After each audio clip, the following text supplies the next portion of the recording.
The homestand continues. Looking for a good crowd at Miller Park as the Brewers open up a 3-game series against the Los Angeles Angels.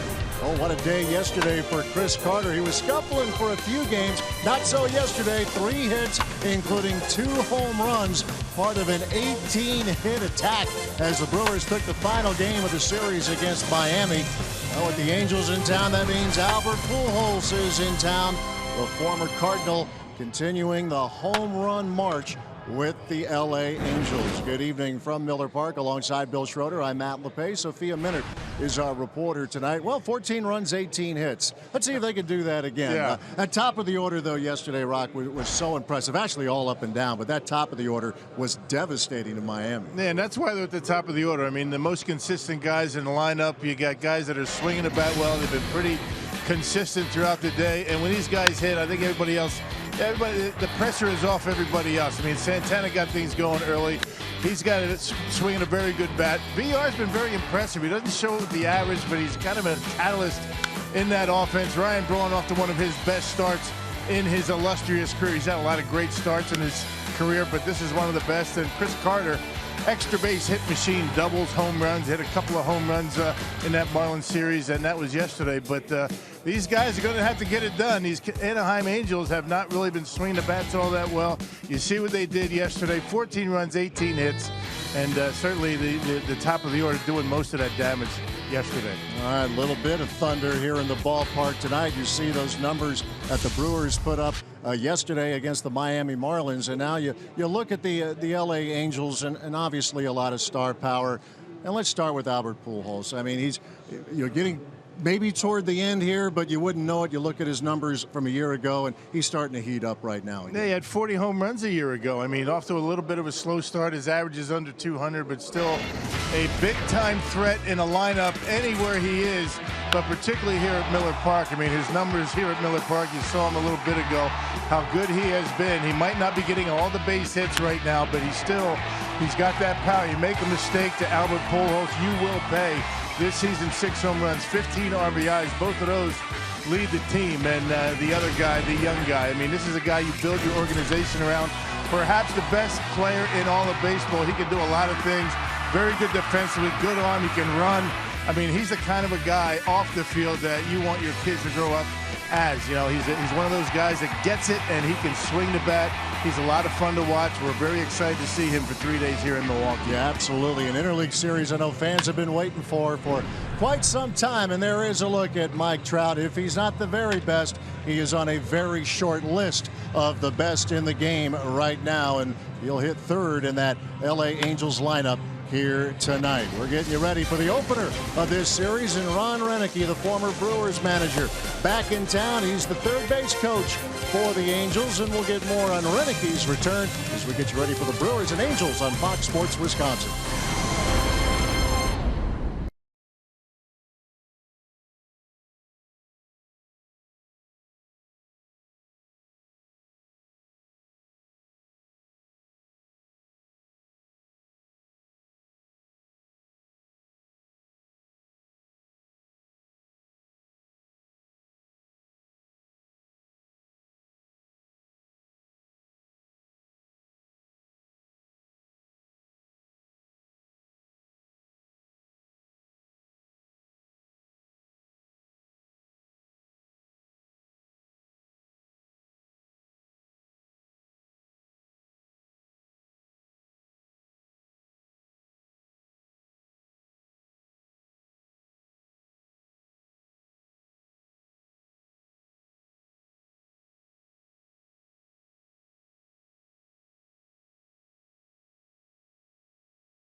Sports Wisconsin is brought to you by Menards.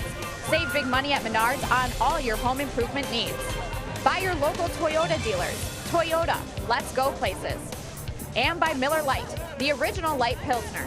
Cheers, it's Miller time. Coming off of a big win yesterday against the Miami Marlins, the Brewers and their fans are getting ready outside of Miller Park as they get set to open a 3-game interleague series with the Los Angeles Angels. Today also marks the return of former Brewers manager Ron Roenicke to Milwaukee for the first time since being let go as the manager just under a year ago. And Ron Roenicke's first season as the manager in 2011 was a memorable one for Brewers fans. It was a franchise record 96-66 season. Of course, a trip to the National League Championship Series. The rest of the way, Ron Roenicke would finish with a .342 and .331 record. And Roenicke said that returning to Milwaukee, there are certainly mixed emotions, but is proud of what he was able to accomplish here as the Brewers manager. I don't look at it as I wasn't treated right. I really had a good time and I enjoyed it. And I understand when you manage, you have different responsibilities. You're responsible to win games, and you're responsible to develop young players, develop everybody really. Right. And I think the developing part I feel really good about, and that's I feel is one of my strengths, is to develop young guys and to get the most out of the veteran players. And we didn't win. We won the first year I was here. We played good the second year. But last year, coming off the finish of the year before in 14, you can't start like that. And whether I'm doing my job right or not, the club wants to win. And my responsibility is to not let those things happen. And they happened. We got off to a lousy start, and I know I felt like things were starting to change, but I understand. I understand when a team wants to win, and you feel like you need to do something. Roenicke was let go last year when the Brewers started the season 7-18, and it was just under a year ago that he was let go, but he resumed last year as the third base coach of the Los Angeles Dodgers and carries on that role now with the Angels, where he was an assistant for 10 years. But tonight, we've got a matchup between Jared Weaver and Jimmy Nelson. When we come back to Miller Park, Craig Kashan and Jerry Augustine will break down the matchup on the mound when we return.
Travel Wisconsin, reminding you to have some fun. Visit travelwisconsin.com and plan your trip today. Baseball here from Miller Park. The Angels and the Brewers, and it's Jared Weaver on the hill with Jimmy Nelson.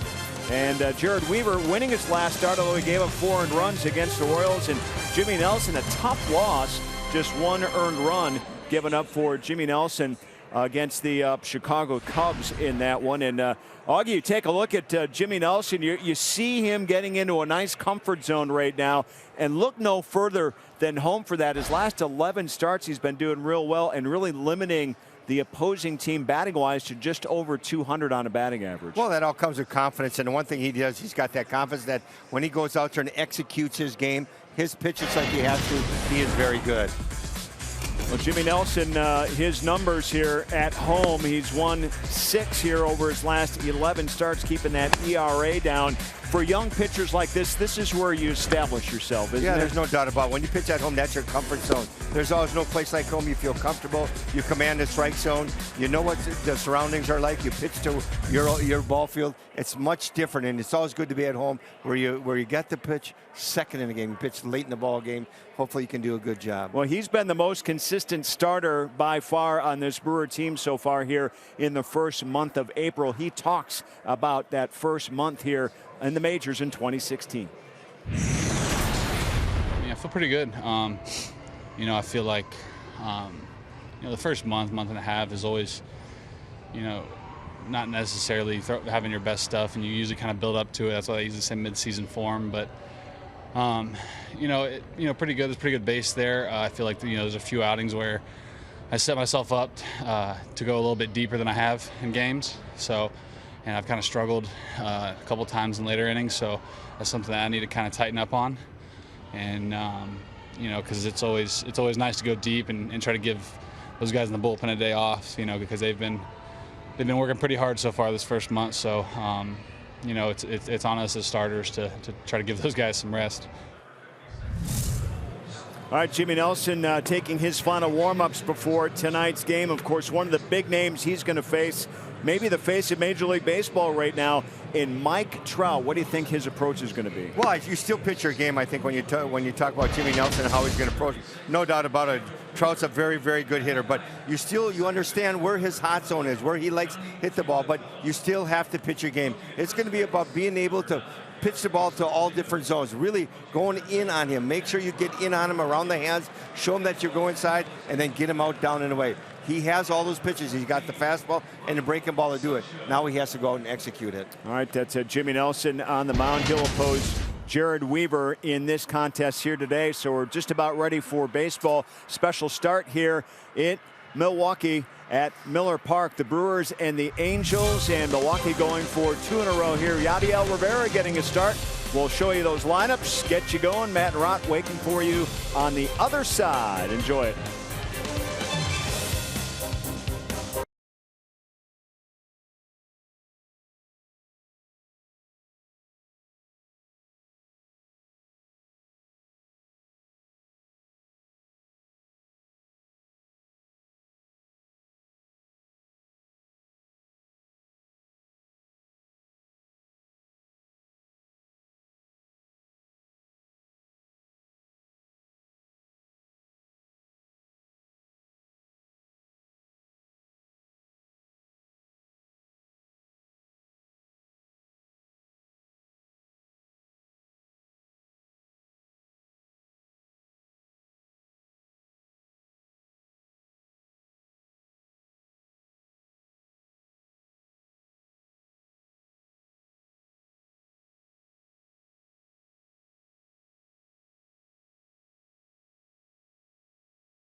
drive, deep left field, and we are tied at Miller Park.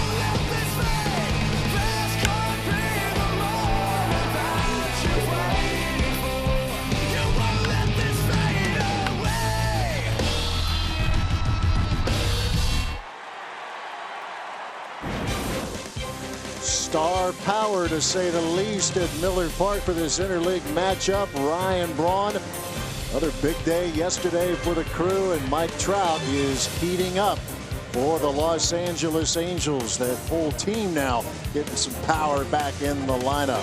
Brewers baseball on Fox Sports Wisconsin, presented by Potawatomi Hotel and Casino. Spend the night with luxury. Nice day today, but going to get chilly tonight, so the roof will be closed. Nice and comfortable once again inside Miller Park for the opener of this 3-game series, the Brewers and the Los Angeles Angels of Anaheim. Mike Scioscia in his 17th year now, and you see the numbers, including a world championship, of course, 2002.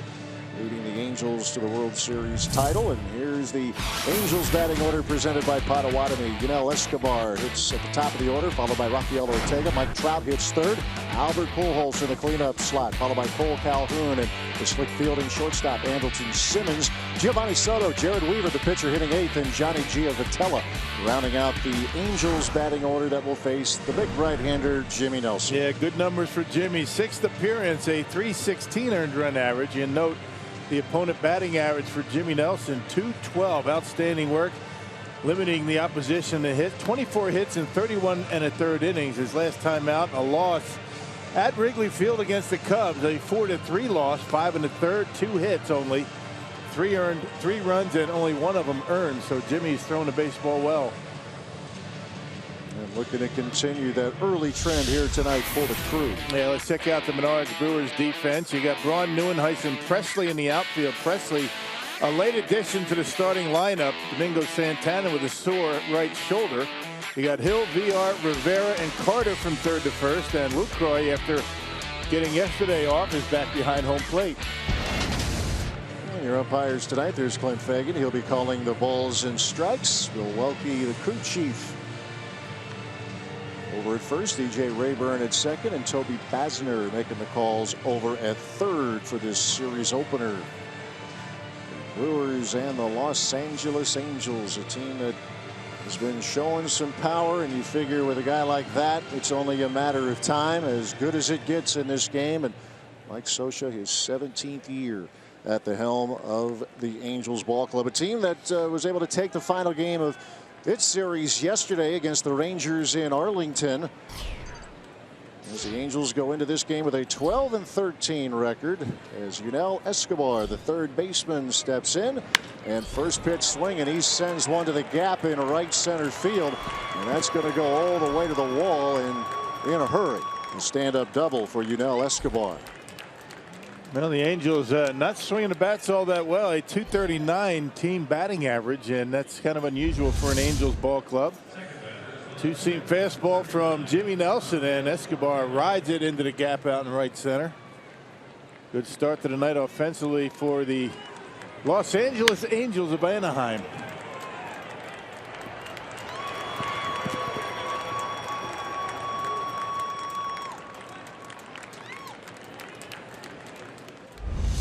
Here is Rafael Ortega, the left fielder.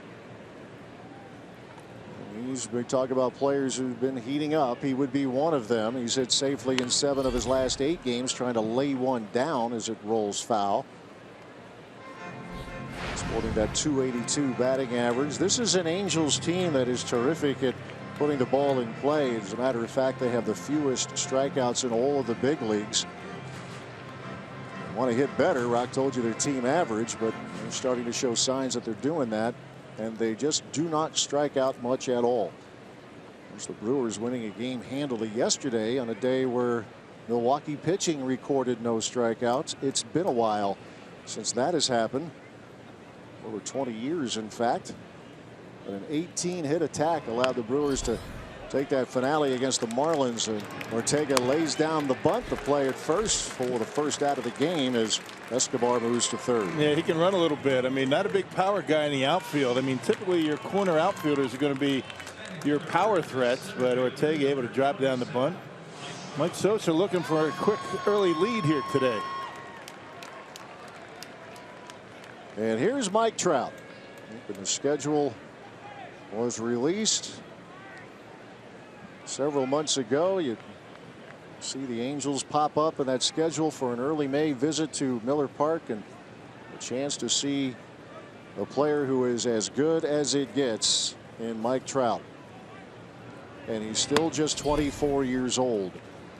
A 4-time All-Star, the MVP a couple of years ago. And just plays the game the right way. I mean, he plays it like they did 30 years ago. Very unassuming, no showboat in him at all. And he rips one and a base hit to left, and the Angels grab the early lead. And Trout, over his last 11 games, that average over 360 in that stretch, and he picks up his 16th RBI. Yeah, pretty quick hands on the inside corner. Two-seamer that stayed up. Right now, that two-seamer doesn't have that downward movement. Jimmy had some movement on, but not down. Look at Trout, quick hands on the inside corner, and 1-0 Angels. There is Albert Pujols, so you get through Trout somehow, some way, which of course Jimmy did not do here. But you still have Pujols, whose average is low this season, but he has, I think, as Brewer fans know and would like to forget, he has worn out the Brewers. You look back at his great years with the St. Louis Cardinals and the numbers that he has had against Milwaukee, you see it right there. A player who probably is as good as there was in that stretch where he was always in the All-Star game, a 3-time MVP. Yep, number 13 on the all-time home run list. 566 of them, in fact. And they say he's slowing down a little bit, but last year had 40 homers. 40 home runs, 95 RBIs. Now 36 years old. You saw the moment ago the 42 homers overall, 19 of them here against the Brewers. Keep an eye on Trout. This is a Angels team that really doesn't run in terms of getting steals, but Mike Trout is someone who can fly. Yeah, they're only 5 for 12 in stolen bases. Not very good. 5 stolen bases, been caught 7 times. Trout has been successful once, and he's going to try to run again on Lucroy. The throw down to second, and Trout has his second stolen base of the season.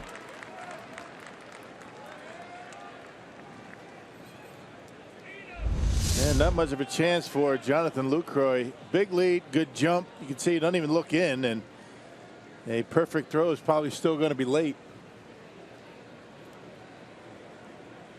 Short hop the throw, and Trout able to get in there safely.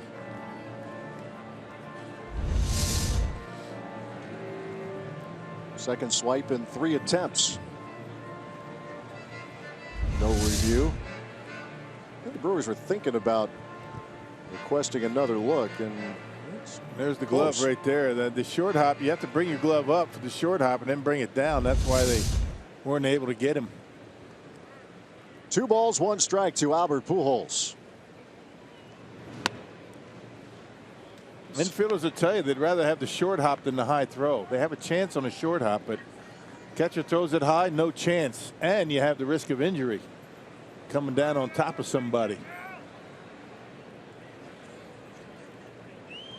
Good start for the Angels. A run across already, just 1 out, and Mike Trout the runner at second. 3-1 pitch to Pujols, and he draws the walk. Jimmy Nelson struggling here in this first inning, as he has clearly been the best of the Brewers starters. A 3-2 record, a 3.16 earned run average. Losing decision last week, but it was a cold night in Chicago. That defense didn't help him. 3 runs, only 1 earned run for Jimmy. Here is Cole Calhoun. When you think Angels, you think Pujols and Trout. But you may want to also consider Calhoun. He's a Gold Glover. And swinging a pretty good bat here in this first month of the season for LA. Yeah, started out swinging the bat well. Then he went into a bit of a slide, but swinging the bat lately pretty well. Gotta love the helmet. Yeah, that looks like that's been around the block a little bit, huh? That's the start of one of those Ozzie Guillen helmets. Pine tar all over it. Little chopper over the mound. That's Rivera charging. And there are 2 men out. Runners now at second and third. Yeah, that fastball had a little bit of dive to it. That's a good fastball for Jimmy. Got on top of it and got Calhoun on an easy chopper to second base. Now you get on the side of that. The fingers get on the side of the baseball. You don't get the good movement. He's on top pretty good there, and you can see the movement going down, and Calhoun an easy out.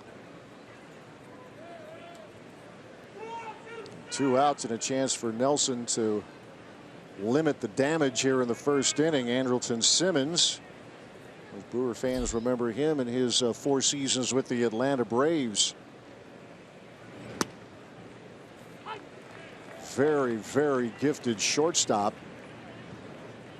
And he hit .265 for Atlanta a year ago. Involved in a trade last November that included Eric Ibar being sent from the Angels to Atlanta. 0-1 pitch. Swinging through the fastball, and Nelson out in front, 0-2. Yeah, but these are the guys you have to be able to handle. Bottom of the order. Simmons, Soto. Mike Scioscia has the pitcher batting 8th. You can't allow these guys to do any damage. Top of the order is pretty good. And it's already proven that here tonight. Escobar a double. Trout an RBI single. Just getting underway here at Miller Park. First of 3 against the Los Angeles Angels, and then the Brewers head on the road. 4 in Cincinnati and 3 next week against the Miami Marlins. Brewers picking up their 9th win of the season yesterday and snapping a 4-game losing streak. And snapping Miami's run, which was at 7 in a row. Yeah, Ryan Braun's out there. He's in the sun. Can barely see him. Tough sun field right now. Yeah, it is. Nelson with a 1-2. This is lifted into shallow right field. Alex Presley will make the catch, and that'll do it for the Angels in the first, but they pick up a run. Now the Brewers get their first crack.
Half of the first inning, grabbing the early lead here at Miller Park. Now the Brewers will get their first crack. Craig Counsell's team pounding out 18 hits and scoring 14 runs That 14-5 victory against the Miami Marlins. Here's the Brewers batting order presented by Potawatomi. Alex Presley leads off, followed by Jonathan Villar and Ryan Braun. Jonathan Lucroy hits cleanup, followed by Chris Carter and Kirk Neuenhuis. Aaron Hill back over at third tonight. Yadiel Rivera at second. Jimmy Nelson on the mound. And this is the lineup that will face the veteran Jared Weaver. Yeah, Weaver off to a really good start. 5th appearance here for Weaver. A 3-0 record, 386 earned run average, 33 years old. He's 6'7" in his 11th season, all with the Angels. And to say he does not throw hard is an understatement, but he has been very effective to begin this season as he starts. That is a fastball, folks, to Alex Presley for strike one. Yeah, they say if he gets it to 85, yeah, 85, not 95, 85, he's really humping it up. Alex Presley, a late switch into that Brewers lineup. There's that slow curve at 67 from Weaver. Presley getting the call. A late scratch in the lineup was Domingo Santana. He is not in the lineup because of right shoulder tightness, so Presley gets the opportunity. This young man has made good on his opportunities early on. Yeah, particularly coming off the bench. Pinch hitting. Yeah, 3 of his 4 hits have come as a pinch hitter. He's driven in 5 already. And Weaver with the 1-2. I would think that as any hitter, when you face someone like Weaver, it is really easier said than done to sit back because you're just not used to someone, maybe a lefty, but not many right-handers who throw with the velocity or lack thereof that Jared Weaver does, but it works. And the delivery messes you up too until you get a few at-bats against him. And that's the thing, the Brewers have only seen him once. That was back in 2013. So he's got a very strange arm angle, all arms and legs coming at you, and you expect a little bit of velocity when you get a guy out there at 6'7", but he doesn't. 2-2 pitch.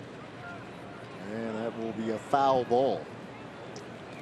Yeah, that 2013 outing was here at Miller Park. 6 innings of 3-hit shutout baseball. Obviously don't face each other often, but it has not gone the Brewers' way at all. Matter of fact, the Angels have never lost in this ballpark. The last Brewers win came in May of '97.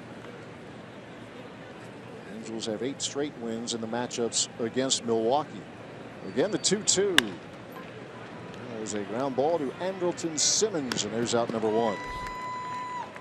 Well, let's check out the Angels as they line up defensively down near the bottom of the American League. And team defense, he's committed 15 errors this year.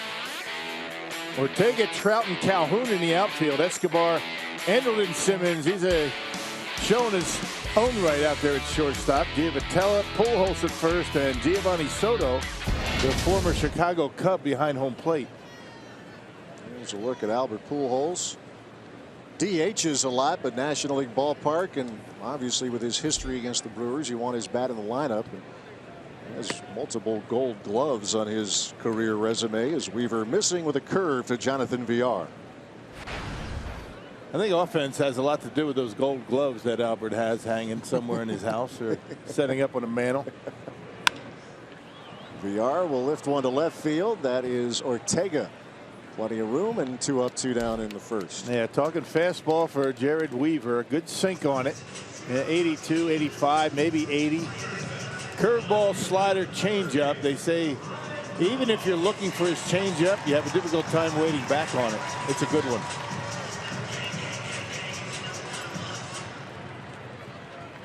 Here's Ryan Braun. Very good on his bobblehead day yesterday. 3 hits, driving in a couple of runs, and has some pretty good numbers. Not a ton of at bats, but good numbers when he has faced the Angels. Not too many teams Braun doesn't have good numbers against. Yeah, as I said, that I think I've been saying that pretty much every series. Right, I mean, he has just been that good. He just hits everybody. He's a good hitter and off to a great start. 5th in the National League with that .349 batting average, top 10 in on-base percentage. It's up there in a number of categories. Go up and down the lineup yesterday, though, and there were good days all around.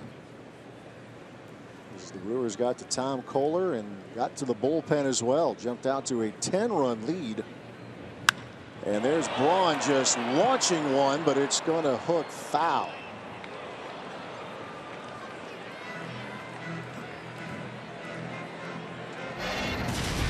That's what Ryan did yesterday afternoon against Kohler and the Fish. A couple of RBI knocks in his first couple of at-bats. Yep, center field and to right field. 2 hits to right, 1 to center field, and that's the way Ryan Braun. That's the way he does it. Of course, he pulls one down the line here for a double. As the hot bat continues, stand-up double with 2 men out here in the first. You got to wait back on this guy. I think the Brewers' patience at the plate is going to be tested big time. Can they wait back? Can they identify ball and strike with pitches coming in so slow? A breaking ball to Ryan Braun. He waits back, and that's a nice swing and rips it down the line.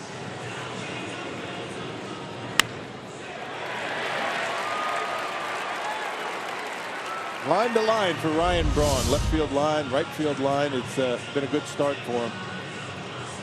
5th double of the year for Braun. 2 men out for Jonathan Lucroy.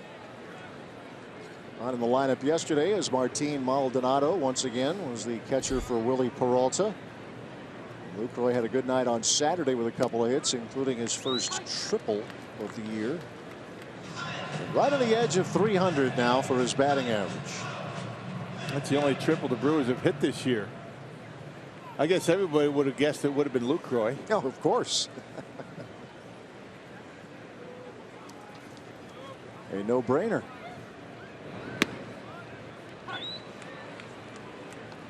And Weaver out in front, 2 strikes and nothing. Slider catching the edge. Sliders mid-70s, curveballs high 60s. So look for out of Jared Weaver. Lucroy trying to pick up Ryan Braun. Delivered a 2-out double a moment ago. There's that slow curve that Luke just does get a piece of. Yeah, no way you can break in a catcher's mitt, catching this guy. You got to have a well broken in mitt because he's not going to, pop the ball in there too much. As you see Giovanni Soto back there, they say he's doing a nice job behind home plate so far this year. Veteran catcher with the White Sox last year. If you remember, several years with the Cubs. No balls, 2 strikes to Jonathan Lucroy. Brewers trying to match that Angels run that they put on the board at the top of the first. Chin music at 82. 33 years old, his 11th year in the big leagues. 20-game winner back in 2012 was Weaver. An 18-game winner 2 years ago. It was a rough year last year, though. 7-12 with a .464 earned run average. 1-2 pitch. Got him swinging. That'll do it for the Brewers in the first. No runs, a hit, 1 left, and we're through 1 here at Miller Park.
Miller Park, and tonight marks the return of former Brewers manager Ron Roenicke for the first time. It was just a year ago that he was let go by the club, and he said certainly there are mixed emotions coming back here, but ultimately he really enjoyed his time here in Milwaukee, was grateful to Doug Melvin and Mark Atanasio for giving him his first managerial experience.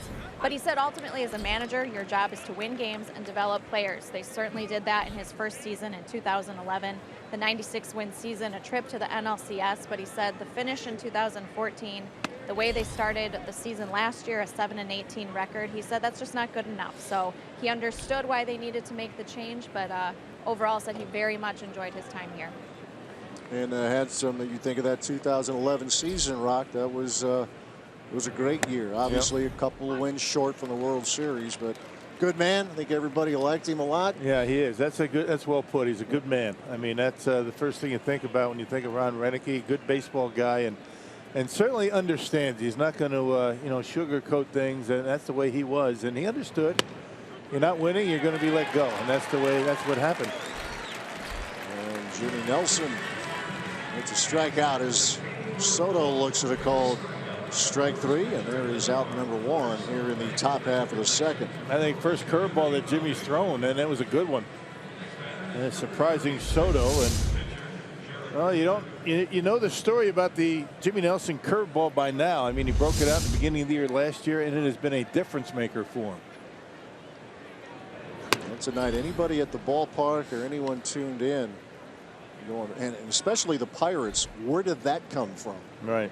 And he was just terrific with that curveball, and if he can get it all back together here tonight. The Angels getting a run in the first inning.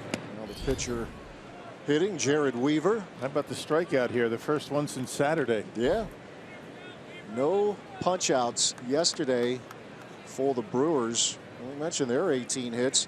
The Marlins had 16 hits in that game, scoring just 5 runs. And you have to go back. There actually was a time where the Brewers won a game a couple of decades ago, plus change. You look back to June of 1994 against the Yankees. And the Brewers were victorious as Weaver, a little chopper down the line, and the play is made by Nelson. 2 men out.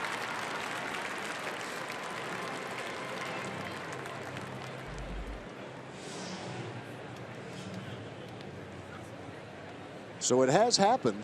Just been a while since the Brewers have won a game without striking out an opposing hitter. Willie Peralta's got to feel very fortunate, right? Gets a win. He gave up 13 hits. Yeah, in 5 2/3 innings. Yeah. It's a game where the Brewers led 11-1. 7-run third inning. Look at that's 9 and a win. Right. Pick up a win. 5 2/3, 13 hits. Thank you very much, offense. He will definitely take it. Should mention Willie was swinging a pretty mean bat yesterday, but still trying to get more consistency on the mound. He had shown it in his previous 2 outing stretches of it, but you take the win, you move on, get ready for your next outing. Well, the one thing he was able to do is keep really the Marlins off the board for the first 4 innings. He only allowed 1 run. He let the Brewers offense get going early. Fastball from Nelson evens the count on the second baseman, Johnny Giavotella. Yeah, first inning runs have been an issue for the starting rotation in this homestand, including tonight. Go back to Friday night. The Marlins put 3 on the board in the first, scored yesterday in the first, or I should say Saturday in the first, and Angels have done that tonight. The comebacker Nelson is there, and that's a nice clean 1-2-3 inning. We'll move to the bottom of the second. The Brewers will be sending the big man who homered twice yesterday. Let's see if he has more where that came from as the Brewers come to bat in the bottom of inning number 2, opener of the series.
Winter Brewers and Angels. It's 1-0 LA. Part of the order coming up here for the Crew is Chris Carter. Lead things off. Powerball home run count. Chris Carter with a couple of them yesterday against the Miami Marlins gives him 7 for the season. Just ripped that one down the line. The Rockies, you said, normally they could a hit like that could hook foul. Just didn't have enough time to hit it so hard. Yeah, didn't have time to hook foul, and he can hit them. I'll tell you, right field, left field. He's starting to pull the ball a little bit more these days. Early in the season, a lot to center field and to right center. Average almost at 280 for Carter. On base percentage 355. And he's had some pretty good looks at the Angels, of course, from Chris's American League days. This one is skied very high in a shallow right field, and old Calhoun will handle it for out number 1.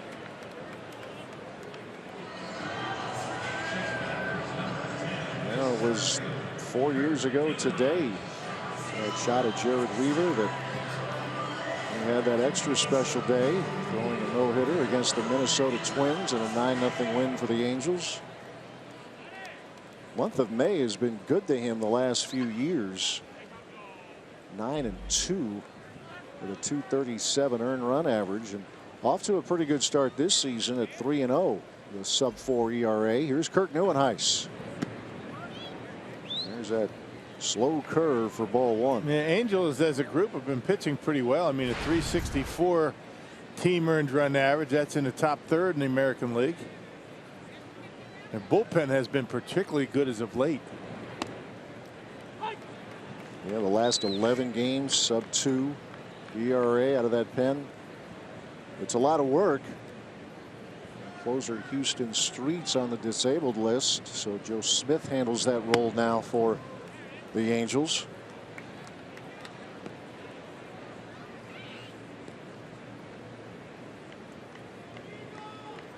Two balls, one strike to Neuenhuis.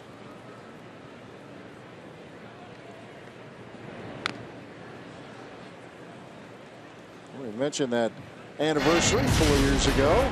Jared Weaver against the Minnesota Twins. Yeah, throwing a little bit harder those days. I mean, able to lock out a hitter inside, and this is a close call on a bunt. And nice play down there to get the out, but location, he likes to pitch inside. You see right there, not afraid to work inside, and gets the strikeout. That's the second one now for Jared Weaver. 2 men out here in inning number 2.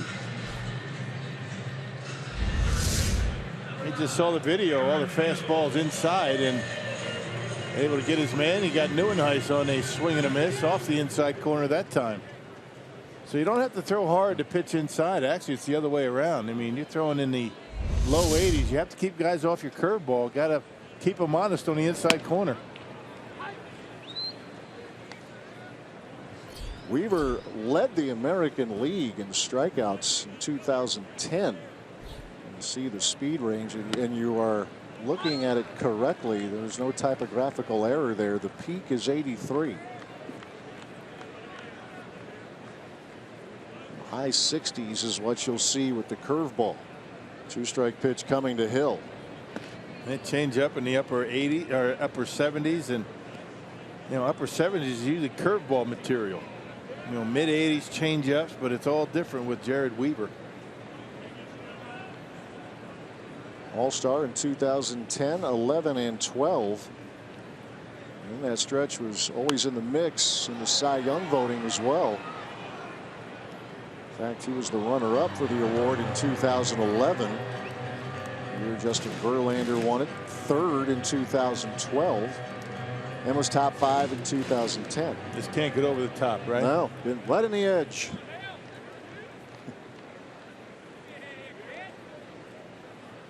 Very good numbers in his career with the Angels as Hill sends one out to center field. Mike Trout has room, and it's a 1-2-3 inning for Weaver and the LA Angels. We are through 2. Mike Trout will hit third as the Angels come to bat.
Watching the Brewers versus the Angels series, brought to you by North Dakota Tourism. Start your journey at NorthDakotaLegendary.com.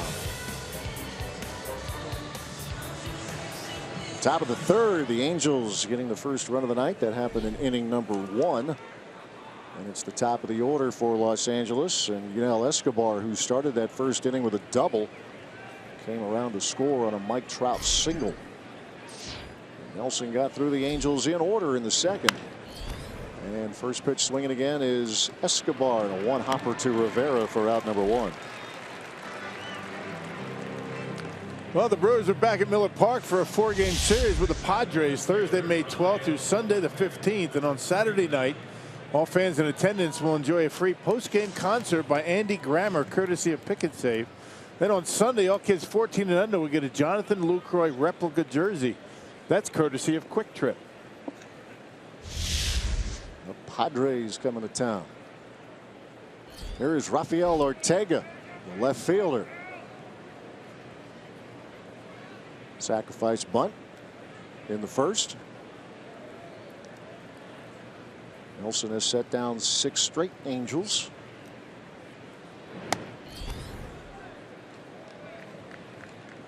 A lot of hits over the weekend, and the 1-2-3 inning, few and far between.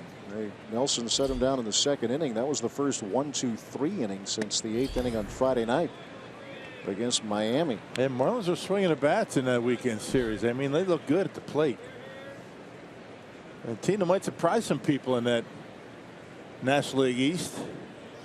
Brewers are going to see him again end of next week.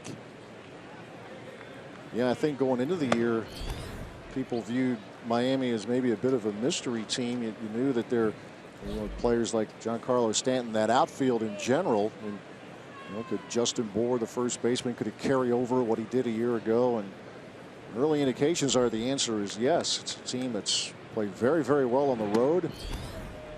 The Brewers able to get yesterday's final game of the series as Ortega draws a 1-out walk here for the Angels. Yeah, that's the last thing you want to do with Mike Trout coming up, walking Ortega. That's a guy you got to get. You want to face this guy with nobody on, 2 outs ideally. Here are the numbers, and it's evidence as to why people consider him.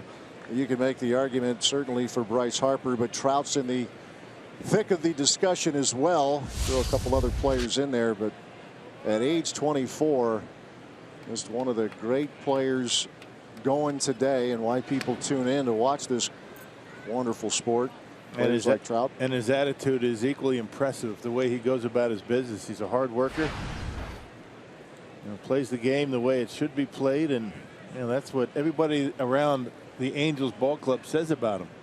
Good role model, young guy that's a leader on this ball club.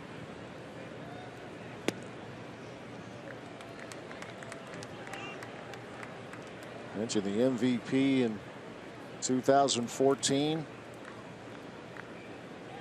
and a runner-up multiple occasions. Already racking up the Silver Slugger awards. And we'll give you that spectacular catch out in center on any given night. Yeah. Good throwing arm, and best part of it, he's from Vineland, New Jersey. Yet another star from the state of New Jersey. You know who's from Vineland, New Jersey? Don Money. Yeah, buddy, former Brewer. Yeah.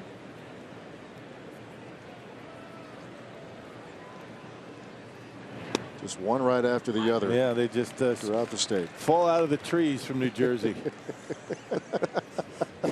Great superstars. You get into the New Jersey Athletic Hall of Fame and you have broken through. You are good to go anywhere. Yep. A ball is strike to Mike Trout.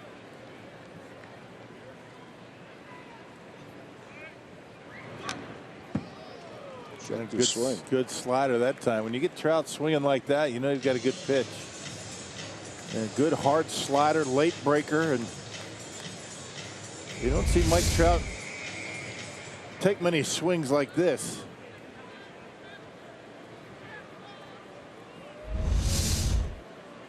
Nelson out in front of ball, 2 strikes.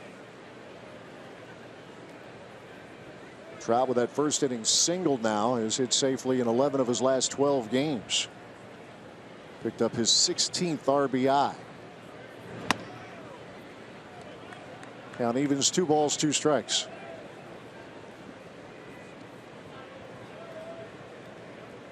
It's part of what made last year's All-Star game extra special. He was one of many players age 25 and younger in that game at Great America Ballpark in Cincinnati. Changing of the guard, right? Yeah, it absolutely is. Young man's game, and they're getting younger every day. 2-2. Missed with a fastball. Now Ortega's probably going to run on this pitch. He was staying put, giving Trout an opportunity to get a pitch to drive somewhere, but 3-2 and 1 out. You figure he's going to take off.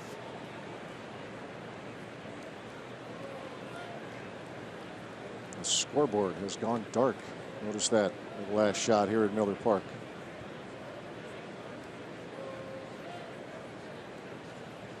But we play on.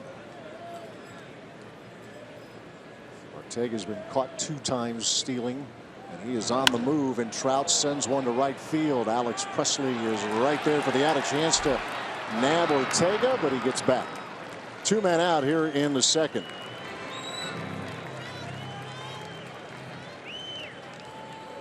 Yeah, Jimmy able to get him on a line drive with Ortega running, but no chance of getting the double play. Good base running by Ortega. He saw the ball hit in the air and is able to get back. Now I think the scoreboard's out because the sun is out. When's the last time we saw the sun? He's not used to seeing it. Right there with you. Yeah. What is that thing? That big orange ball in the sky. When did that sky turn blue? Or yellow.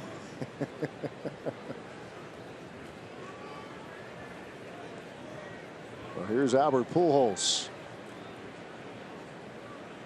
And a blank scoreboard.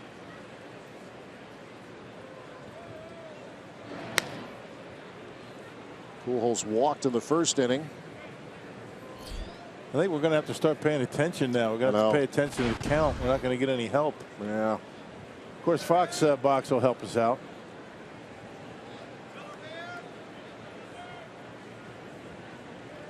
You'll see a sub 200 average for Pujols, but 6 homers for him already. Nelson misses for ball 1.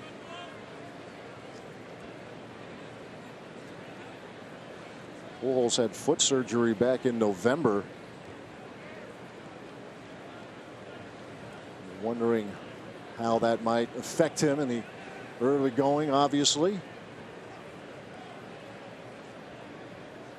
566 career home runs as this will carry out a play to even the count. When you start that bat starts slowing down a little bit, you have to feel like you have to start it just a little bit quicker, a little bit earlier, and sometimes you're going to swing out of the zone. That was a case right there for Pujols. He started that bat, he thought it was a fastball, the slider, and was still able to get a piece of it. Hasn't changed that batting stance. It doesn't seem at all since he first came into the league. 1-1 pitch. Fastball missing away.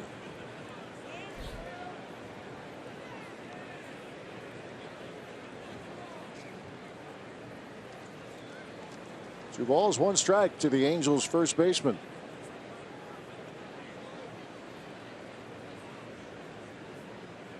Three homers away from tying Rafael Palmeiro for 12th on the all-time home run list. Some pretty good pitches he's throwing to Pujols there, but not getting the call. And those things are right on the edge. Clint Fagan, the home plate umpire tonight. What's the matter with those pitches? Right? Wow. Fox Tracks doesn't cheat. 3-1 pitch, runner on the move. Thing is, you got to be rewarded for making pitches like that. I mean, he's been all over that outside corner, down in the zone, and because he wasn't getting the call, he's forced to get more of the plate. That's how you end up getting hit. Got to get those edges. Full count now. Nelson versus Pujols. And we're back in order here. Boards are working. Just had to reset it. Yeah, it's all right. All good to go. 3-2 pitch. Bouncing ball to Carter.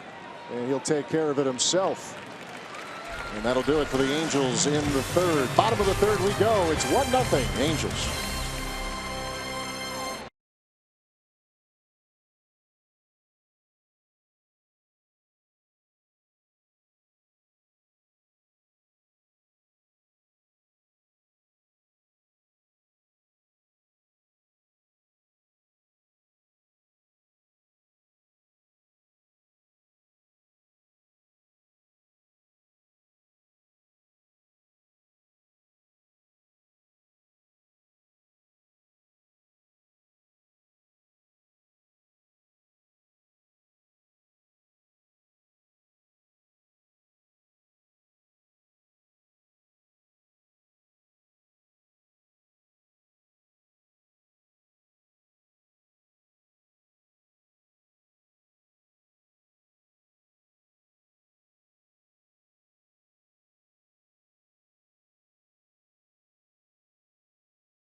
Number 3.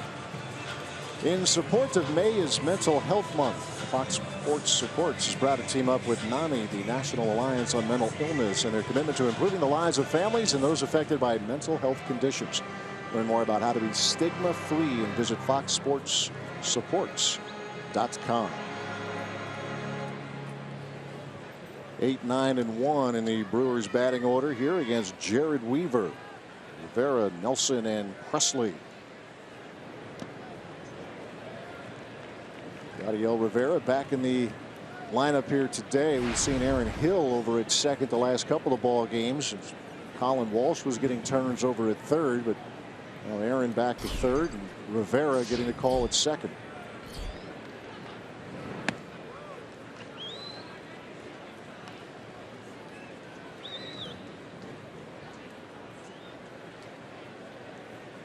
Weaver off to a good start, as we mentioned, 3-0. He has given up a homer, though, in each of his first 4 starts. The Brewers love to hit him here in this ballpark, as they proved once again yesterday afternoon. Yep, an 81-mile-per-hour fastball on a 2-0 count. And Rivera a little bit behind it. You know, Weaver's one of those guys, you sit in the front row, you're here at the ballpark, you say, I can hit that. He's not throwing hard. Problem is, he's putting it right where he wants it. He's mixing his pitches, and it's very difficult to pick up. One of those guys that gives you the head-scratching 0 for 4. Yeah, you feel good up there. You feel like every time he gets you out, you sit in that dugout, I'm getting him next time. 2 balls, 2 strikes to Rivera. It's that herky-jerky delivery coming from a guy that's 6'7". He's all arms and legs, and especially tough on teams that really haven't seen him too much. He's been really good in interleague play because of that. Just more used, I think, to seeing, if you're seeing more of a soft tosser, so to speak, from left-handers than you would right-handers. A fly ball to right. Right. Trouts will call off Calhoun for the first out of the inning. But you're right about the interleague record. 16-6. And there you see overall, Weaver has actually passed Nolan Ryan in the all-time wins list for the Angels. But that's some pretty fair company right there that Jared Weaver is visiting there. He's got a few to go to beat my old buddy Chuck Finley. Yeah, he does. Winningest pitcher in Angels history. Jimmy Nelson gets into one left field, and that's going to fall the base hit. Nelson turning first, big turn, applying the brakes, and wisely so. And there's hit number 2 for Milwaukee in the first of the year for Nelson. That's hitting speed for a pitcher. And you see it looked like he tried to cut the fastball, got it up in the zone at 81, 82 miles an hour. Even Jimmy Nelson able to get good wood on it and dump it down the line for a single. Jimmy takes a good hack up there. He does. Keeps the bat in the hitting zone, and a base hit for him.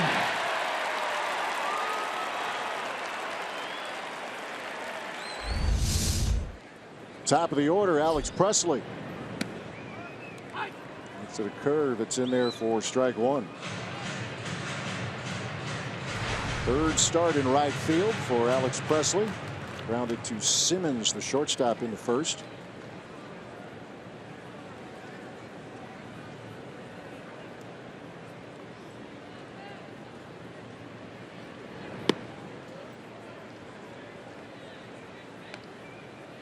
And if you're just checking in, Presley inserted into the lineup. A late scratch was Domingo Santana. Right shoulder tightness. Removes Santana and has Presley at the top of the order.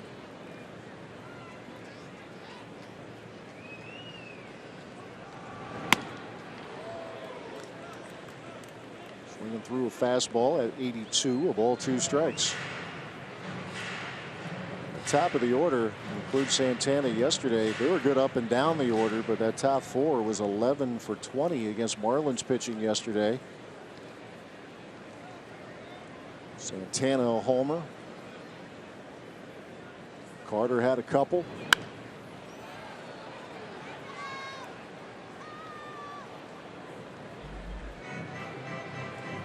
Yeah, one of those games where it looked like the Brewers are having a good time in that dugout. It's been a while for them. You know, rough series in Chicago. The Marlins beating the first 2. The guys were a little bit down, and that's what a lot of hits will do for you. Scoring run. A lot of smiles in that Brewers dugout. They needed it. Yeah, they did. Nearly no hit on Friday night, and just tough losses because they rallied and had a chance to tie it or maybe win it, as it turned out on Friday. Rallied from 6 down to get within a couple on Saturday, and call it taking out frustrations, call it what you want, but the Brewers had the bats going up and down that lineup. 2-2 to Presley. Jimmy Nelson, the runner at first. Swung on and missed. There's out number 2. Yep, 75 miles an hour. Unless you're watching the monitor, you're here at the ballpark, you're really not sure what it is. Change up, 75 miles an hour, and Presley, even on a pitch that Weaver left inner half, normally not a good spot for a changeup. And it gives you an opportunity to get the bat on, even if you're out in front, still not able to make contact. Any pitch and any count. Here's Jonathan Villar. First pitch swinging. That's Giovitella. And that'll do it for the Brewers in the third. No runs and a hit. Weaver has him shut out through 3. It's 1-0 Angels.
Brought to you by QB and Abraham. 1-800-800-5678. QB and Abraham. Tell them you mean business. 1-0 Angels lead the Brewers. Top of the fourth we go here at Miller Park.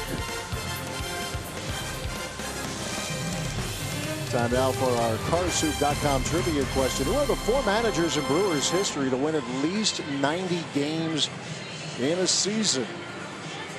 The 4 Brewer managers to win at least 90 in a single season. Return of Ron Renneke, the third base coach for Scioscia's Angels. Let's go downstairs. A little something on Jimmy Nelson as we check in with Sophia Minnaerts. Thanks, Matt. Yeah, talking to Jimmy Nelson yesterday, he said, a month into the season, he feels pretty good about his stuff. He said certainly doesn't feel he's put together his best outing yet, and he said, that's why you build up to it. We're not all at midseason form yet, but he said he feels that overall he has set himself up to go deeper into games, and he's struggled at times in the later innings, particularly, the third time through the lineup. So he says that's something he wants to do here in the second month, is just continue to go deeper into games. Goes into inning number 4 here and starts Calhoun off with a strike. And that's what separates, the good guys from the really good starting pitchers. Those guys can get through that lineup 3-4 times even. And if you're going to be able to complete games, and that's where that curveball is really going to come in handy for Jimmy. And he's been working on a changeup to left-handed batters. That's going to, if he's able to master that pitch, then there's no reason to believe that he can't be one of the better right-handers in the league, because he's got the stuff. I mean, he's got the good sinker. He's come up with that good curveball that he continues to get more confidence in, and a changeup will be a difference maker for him, just like the curveball was. A ball is strike to Cole Calhoun. Fastball has Nelson in front of all 2 strikes. And he really does have the makeup to be a leader in his starting rotation. I mean, he's not very old. Hasn't been around all that long. You're talking 3rd year for Jimmy, and he just has the mentality. He looks like he's a no-nonsense guy out there on the mound. He wants the baseball. He wants to stay deep in games. 1-2 pitch, and this will be VR on the charge. Tough play, got him. Out number 1. Yeah, Calhoun having a tough time getting the bat head out on Jimmy here. Jimmy ate him up his first time up and got in on his hands once again. A knuckle buster, and good play by VR coming in.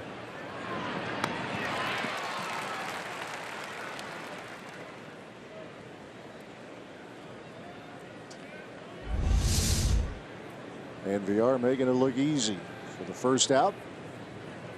And here's Andrelton Simmons. The fly ball to right to end the first inning. One after the first pitch, and a chance for Yadiel Rivera. 2 up, 2 down. And to your point about Nelson, Rocky, he's all of 26. I mean, he's still, now obviously in an age where we see so many young players reach stardom earlier, but Jimmy's still just 26. And we talk about that business approach. Craig Counsell has mentioned it multiple times. He is very regimented in what he does between starts, stays locked in all the time. Coming in with a 3-2 record and a 3.16 ERA. He's not a guy that messes around too much. I mean, we only see him obviously at the ballpark and on the field, but he is a no-nonsense guy, and those guys normally, set a good example out there in the field. Some guys just like to goof around between starts, not Jimmy. Giovanni Soto, the catcher. Count of a ball, a strike. Mentioned a lot of years with the Cubs, including an all-star season for Soto back in 2008. With the White Sox last year, appeared in 78 games.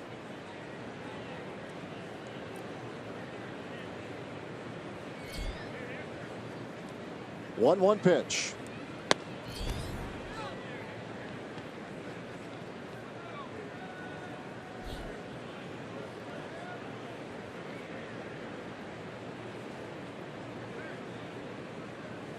Three homers, 7 RBIs so far for Soto, including one yesterday, their win against the Rangers.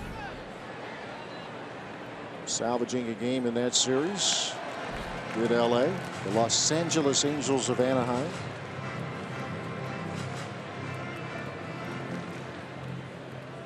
And formerly the Anaheim Angels. Before that, the California Angels. Before that, the Los Angeles Angels. That's right. And it was California when you were there, right? Right, yeah.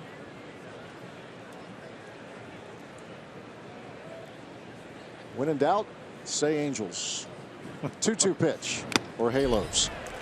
There's a strikeout for Jimmy Nelson. A 1-2-3 inning for Jimmy Nelson. Ryan Braun will be leading things off. We move to the bottom of the fourth with the Angels leading Milwaukee here at Miller Park 1-0.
Miller Park, Angels up 1-0, and kids and seniors save 50% on tickets for all weekday afternoon home games at Miller Park, including this Wednesday afternoon's matchup with the Los Angeles Angels of Anaheim. Nicely done. You don't want to, no sense in messing around. I mean, that's their name. Why? I'm not sure, but just covering the whole region there. Right. It's a deal for you two kids Wednesday afternoon here at the ballpark.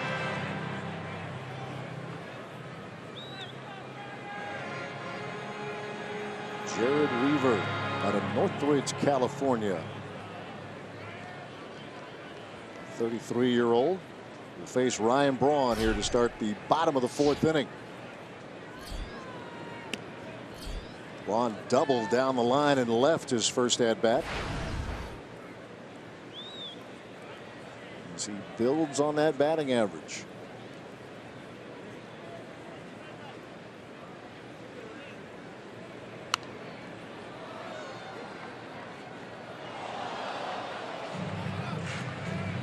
Well, the numbers that Mike Trout has put up early in his career, this guy had very similar numbers. Start got off to the power, the average. Yeah, they're almost identical, right? Except for the stolen bases. Trout's got a few more. 1-1 pitch.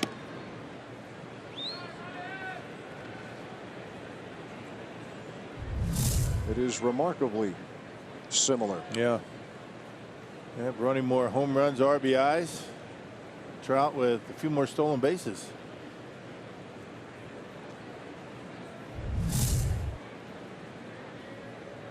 Two balls, one strike.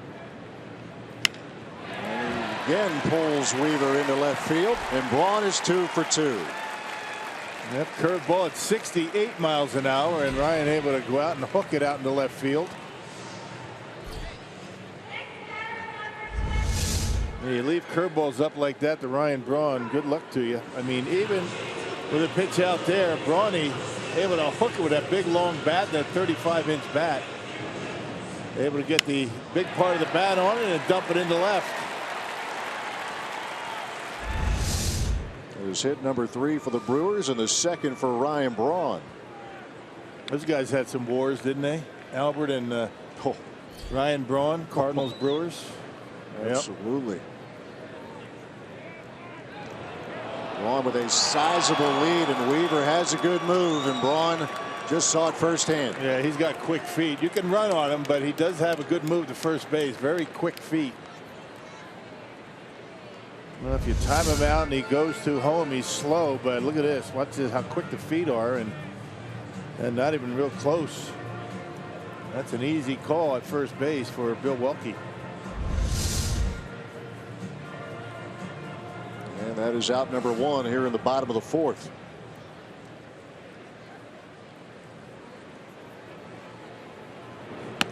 I tell you, Mark Langston gave us a pretty accurate scouting report, didn't he? It was spot on. He was over here for about 20 minutes, and we were going back and forth telling each other about the teams, and he was on it with Weaver tonight. Spot on.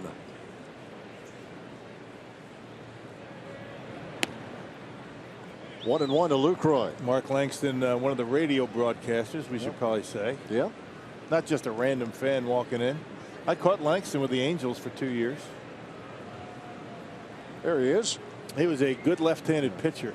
Matter of fact, there were 3 lefties in that rotation my first year there. Lucroy with a single to left. They have Chuck Finley, Langston, and Jim Abbott. That's a pretty good group of left-handers there. Yeah, Langston was a handful. I remember facing him when he was with the Mariners. Tough lefty, good curveball. That was a good job of hitting by Lucroy. Similar pitch to that Braun got. You know, curveball up. Lucroy now has hit safely in 19 of his 22 games. He's had hitting streaks of 7 and 8 so far. Hitting over 300. There he is. His first hit of the night. And here's Chris Carter.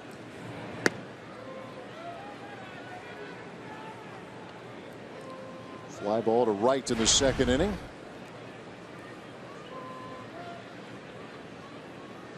Seven homers. He has driven in 18. 2 of those 7 homers coming yesterday against Miami.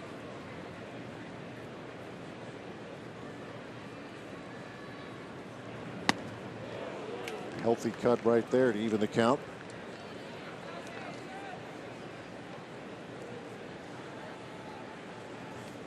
Yeah, 7 home runs, up amongst the top 10. How about Nolan Arenado?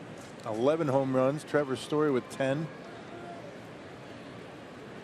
Story got most of those in a real hurry.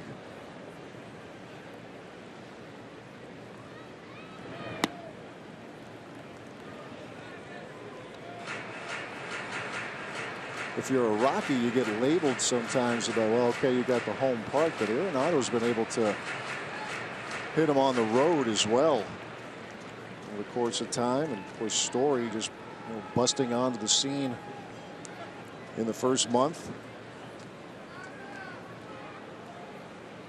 2 balls, 1 strike to Chris Carter. And there's a fly ball hit out into center field. That's going to drop a base hit. Trout plays it on a hop, and the Brewers have him at first and second. Yep, another base hit for the Brewers off the end of the bat. So Jared Weaver leaving those breaking pitches up in the strike zone. That was a little cutter that really didn't do much. And second time through, much more effective are these Brewer hitters. 3 consecutive hits. Unfortunately, Braun got picked off to start the inning.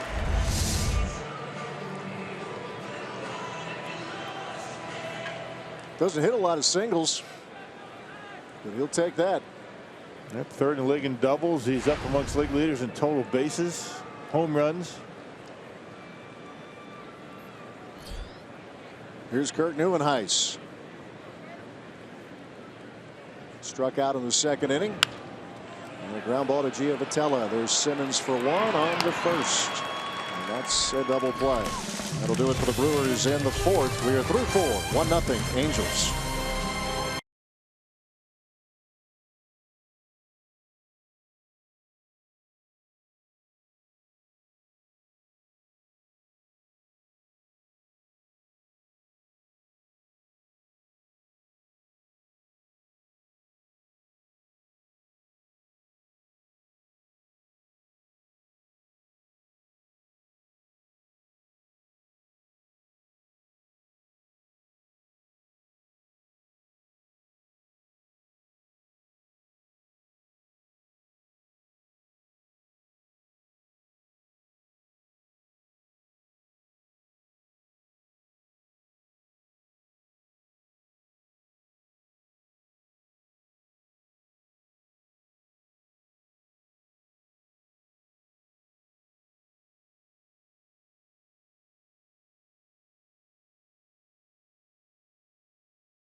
have a 1-0 lead over the Brewers as we head to the 5th. And in our Crew in the Community tonight, please join Brewers Community Foundation in our season-long effort to make a difference in our community.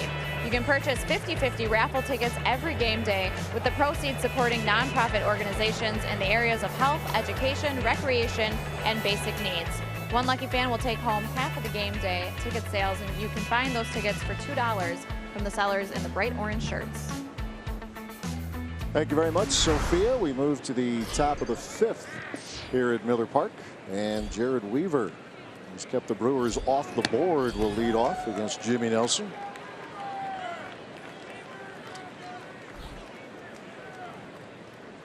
Angels getting their run in the 1st inning. That has been it so far tonight. Nelson not messing around. He's ahead 2 strikes and nothing.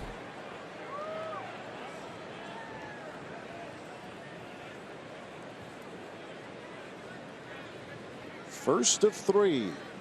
Back at it tomorrow night and then Wednesday afternoon.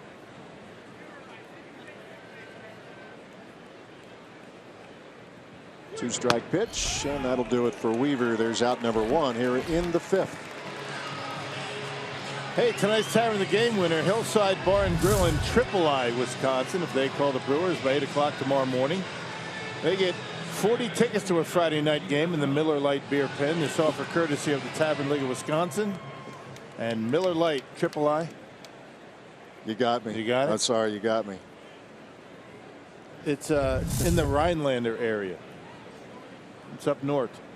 You know, it's embarrassing that I didn't know that right away. But I'll take the hit. Oh, nice stop. Chris Carter feeding Nelson. Taking a hit away from Johnny Giavotella. Yeah, he really has done a good job at first base. Yes, he has. I mean, if he's able to get a glove on it, he's going to be able to make the play more times than not. He's been able to pick some short hops. Step and a dive and a good flip over to Nelson, who got over there right away. Any delay by Jimmy getting over there, and that's a base hit. Good job, Chris and Jimmy Nelson. That's a big long wingspan there too. Covers a lot of ground. He does. One of the questions, could he handle it over there? And the answer is an encouraging one here through the first month of the season.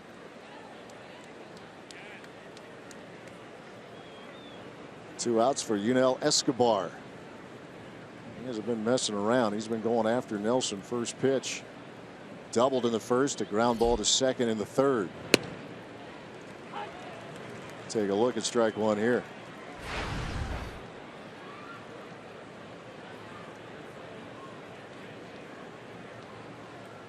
.33-year-old Yunel Escobar. A wave and a miss. Back-to-back sliders. First one on the plate, second one way off the plate. What do you give him now? Curveball in the dirt. Sounds good to me. See if he'll chase. Slider. And the slider got him. Oh, Nelson sharp here in this 5th inning. Couple of strikeouts halfway through. It's 1-0 Angels.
The Brewers. Hey, Brewers fans, if you can't watch the games on TV, you can now stream games live on your mobile device.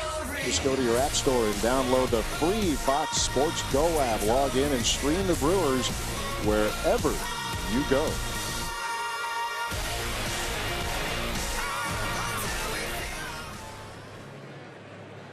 Aaron Hill leading off here in the fifth for the Brewers. 7, 8, and 9 in the order. Crew with 5 hits off Jared Weaver,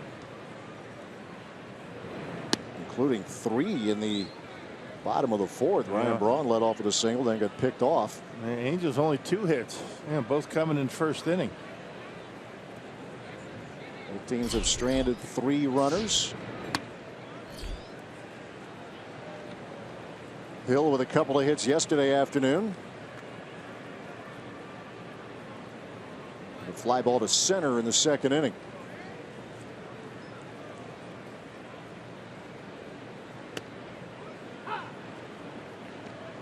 Two balls, 1 strike to the Brewers' third baseman tonight, where he has played the bulk of his time as a Brewer, although for the large majority of his career he's been a second baseman. That's a nice changeup right there. Curveball, fastball, and I use that term loosely, at 80 miles an hour, and then changeup. That's a good pitch. Well located on the corner. 2-2 pitch.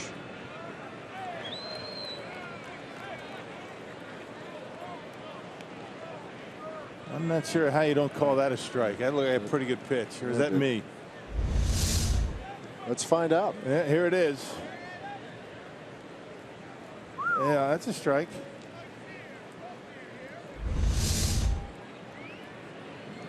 Payoff pitch. That will carry foul. Stands to reason against a pitcher like Jared Weaver. You're going to see a lot of long foul balls. They're just a touch out in front.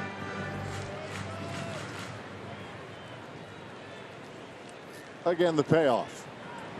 And bounced up there, and Hill with a walk to lead off the fifth. Yeah, we were upset that one pitch wasn't called a strike. Ends up walking the first walk for Weaver.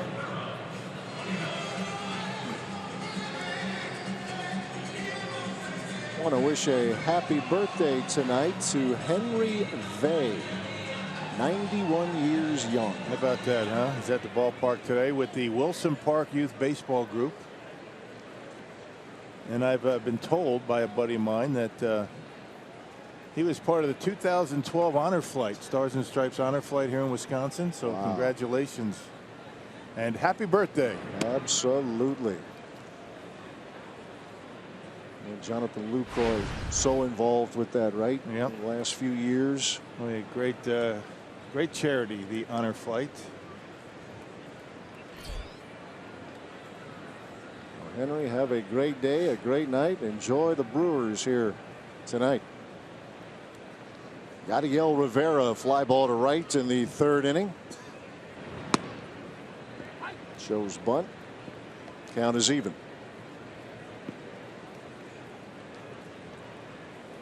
He's seen really good work with the glove, that strong arm, and now trying to get something going a little more consistently in a positive manner with the bat. Getting his 6th start at second base. 8th start overall here tonight.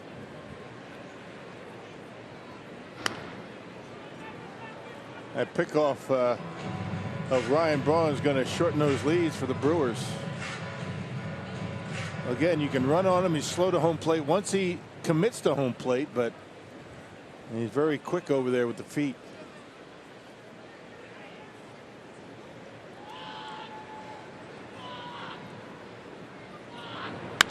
Rivera to left field, and that gets by Rafael Ortega and will go all the way to the wall.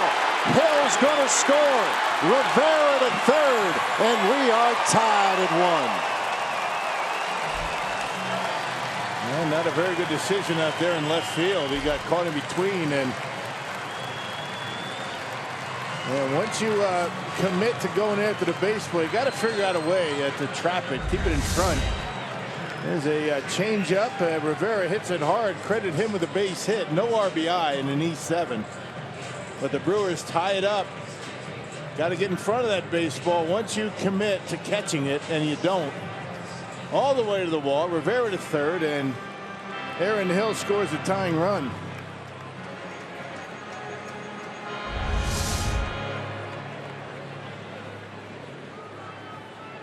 So the Brewers taking advantage of a mistake and trying to do it even more here. Still nobody out in the 5th inning. There's Jimmy Nelson, who's singled to left in the 3rd.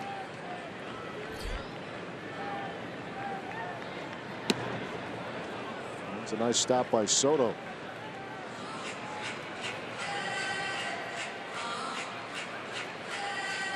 Well, first error of the night. Charge to the Angels. Leadoff walk to Hill. Scores on the single plus the error.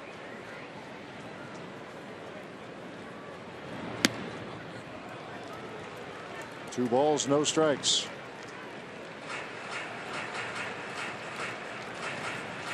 Throwing around the bunt. Maybe I don't know. I guess if the ball is bunted hard enough and it gets through the infield, it's moving around quite a bit.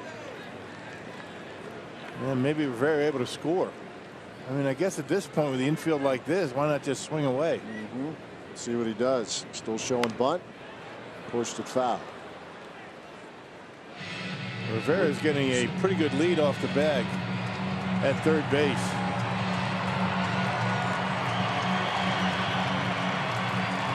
Two balls, one strike. Eddie's saying just hit a gapper, forget about the bunt. He did single to left in the 3rd.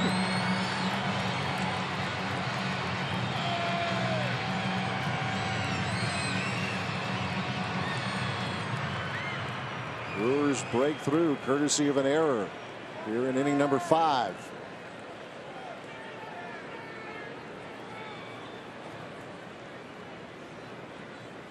Rivera off the bag at third. Nelson, little butcher there, and a base hit to right. Nelson's 2 for 2, and Milwaukee takes the lead. Well, walking an error, and Jimmy Nelson now 2 for 2, and he hit a bullet into right field. The old fake bunt and slash done to perfection. And he takes it and hits it hard into right field for the RBI. So the Brewers take a 2-1 lead. How about Jimmy Nelson tonight? Looking in that dugout saying, hey guys, not that hard. Well done. It's a good idea with the infield in like that, moving around like they were. First 3 Brewers have reached in the 5th. Yeah, I'd feel good too if I were you. Runs right through the bag. Jimmy, you don't have to do that on a base hit. Saw that one a couple years ago, right? Take your turn, buddy. Didn't quite know how to take the turn. Yeah. Took a big old turn in the 3rd when he got his first hit. Here's Alex Presley. He pops this one up, and this will carry out a play. Well, the last couple games, the Brewers starting pitching has shown some work at the plate. Willie Peralta got into a couple yesterday afternoon. Thought for about a second or so that he might have himself one yesterday. A deep fly ball in the 4th. Also had a sacrifice fly in the game. 2-strike pitch coming to Alex Presley, and this is into center field. Trout on the run. Here's the first out. Yeah, Brewers certainly obviously getting better swings off of Jared Weaver. He's also starting to leave some breaking balls up in the strike zone. Brewers getting better looks at it. Starting to swing the bat like they did yesterday. First time through, not much going on, but since that time, much better. Jonathan Villar looking for his first hit.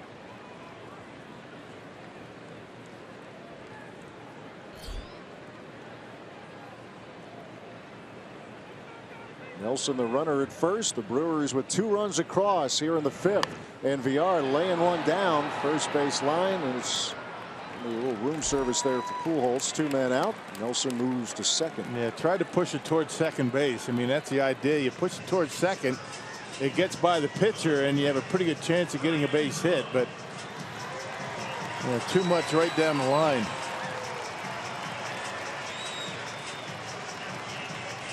Here comes Ryan Braun. I guess they could give him a sacrifice on that. And they did. Did they? Looks like, yes. Okay. Ryan Braun at the plate, presented by Blaze Pizza. Much like yesterday, good start for Braun here today. And knowing that, the Angels are not going to mess around with him, as they will put him on. Braun a double in the first and a single in the 4th. And now an intentional walk here in the 5th.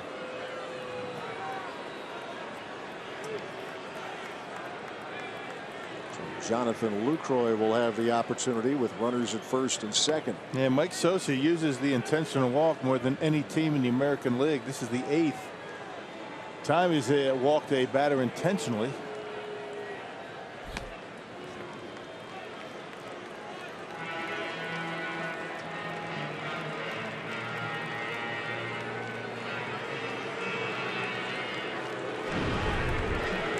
Quick trip to the mound as Giovanni Soto visiting with Jared Weaver. A walk, an error. RBI single from Weaver's counterpart, Jimmy Nelson. Runners at first and second for Jonathan Lucroy. Yeah, pretty good throwing arms in the outfield. If Lucroy hits one hard right at one of those outfielders, Jimmy might not be able to score. Doesn't look like he's going to be able to get too big a lead. You can see where Giovatello is playing right behind him.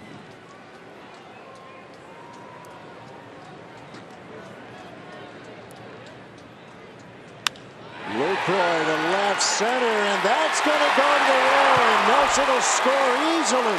Braun rounding third. Here he comes. Throw to the plate, and he's safe at home. Lucroy brings 2 in a 4-run 5th.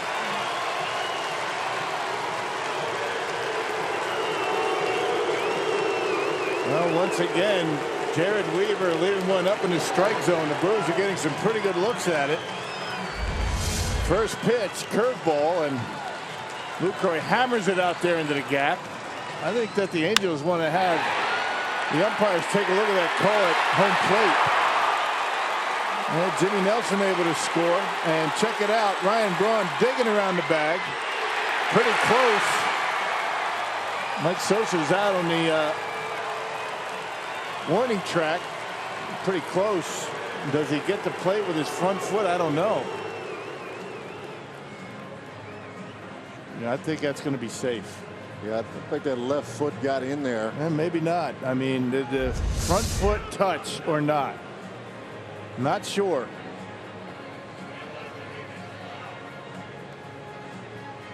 Mike Sosa out there. It looked like the heel might have tapped the plate and then came up. In that case, he's safe.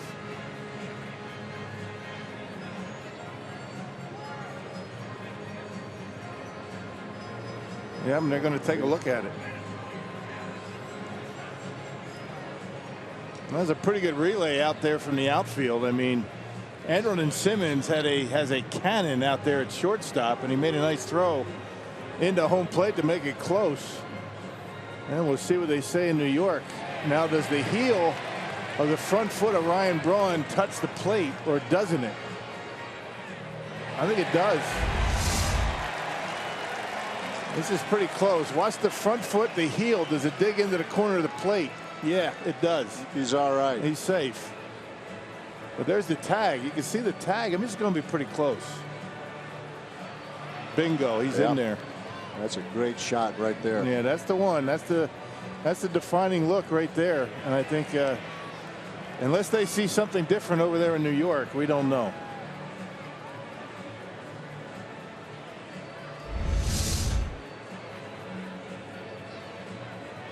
Bill Welke is the crew chief.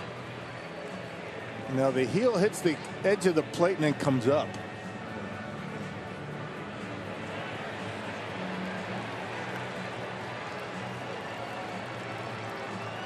At the moment, it's a 4-1 game. Reviewing to see if Braun got that foot on the plate before the tag from Soto was applied. And the answer is yes, Braun got a foot on the plate. A couple of RBIs for Jonathan Lucroy. Yeah, so both of the walks in this inning have been able to come around to score. And think about how close Aaron Hill was to being struck out. It was a good pitch, not called by Clint Fagan. He ends up walking. He scores. It's kind of the way it goes sometimes. Yeah, turn the whole inning if you can say that about a leadoff hitter in an inning. But I think in this case you can. Call is confirmed. And now Chris Carter steps in with Lucroy at second.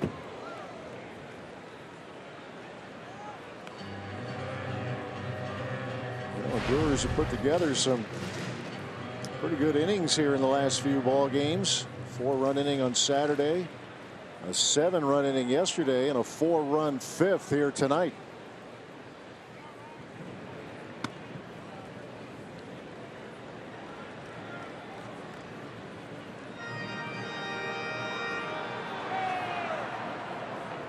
A ball is strike to Carter. He's turned in some good work with the glove so far in this one. In the last inning when he took away a hit from the second baseman Johnny Giovitella. A diving stop on a sharp ground ball.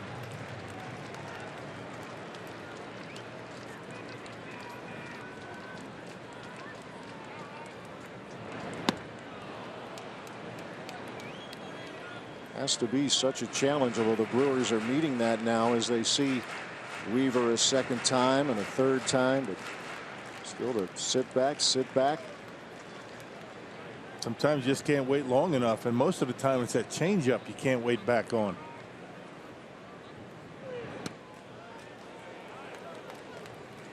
Full count now to the Brewers' first baseman.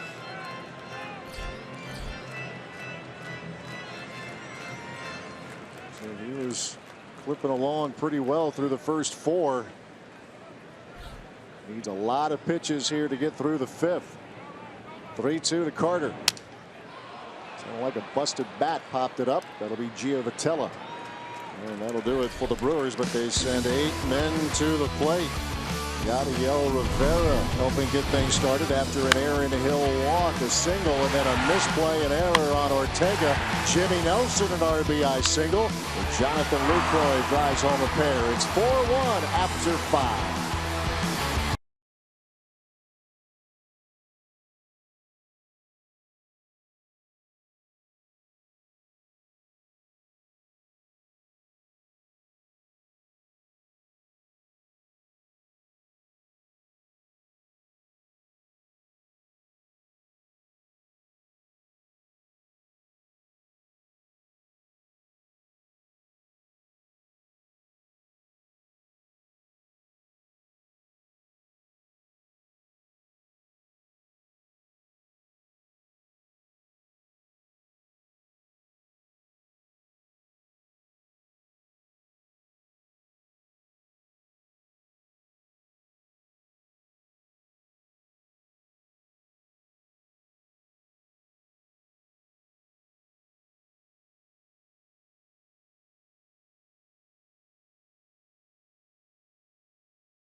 Brewers shut out through 4, but Milwaukee puts 4 on him in the bottom half of the 5th inning.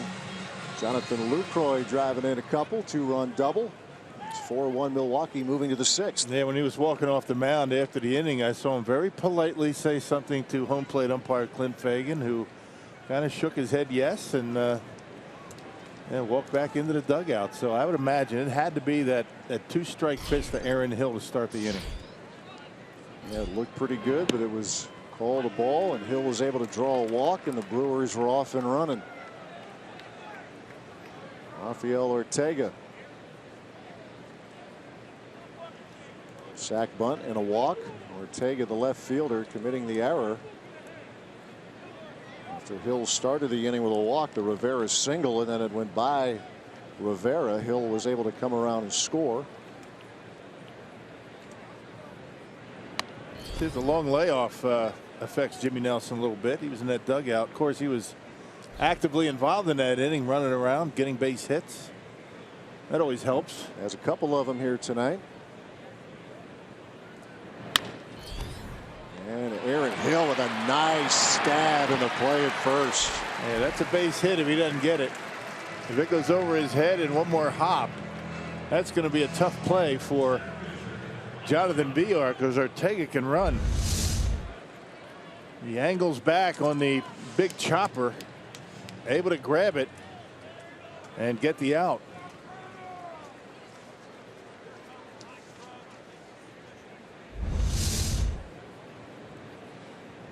Continues to play well defensively, does Aaron Hill. Here's Mike Trout. Sophia mentioned as Trout digs back in, and a single, RBI single in the first, fly ball to right in the third. As we watch Jimmy Nelson here, we're at that stage of the game, see if he can bust through what has been, as he was telling Sophia, you're kind of moving along, looking good, and then bang, things start to unfold against you. Let's see if Nelson can continue to give his team a couple of more good innings here tonight. He's been able to get through the 6th inning 3 different occasions, actually 4 different occasions. Like to bust through that 7th inning. He threw 7 1/3 his first start against the Giants, and then 6 innings twice, 6 2/3, and a bit of a short start last time out. 5 1/3. 5 1/3 on that cold night at Wrigley Field last Tuesday. 2-1 pitch to Mike Trout. Waving through it. Great curveball right there. He's got it working tonight.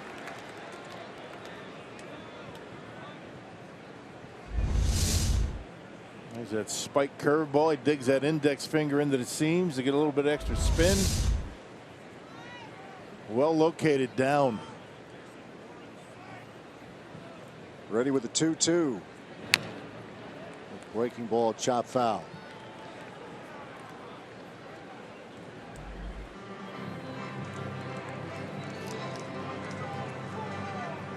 Good battle going on here.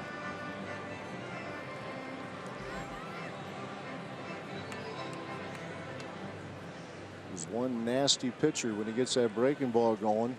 Slider, the curve. See what he feeds Trout here on 2-2. Hadn't thrown him a fastball yet in this at bat. There it is. And a full count.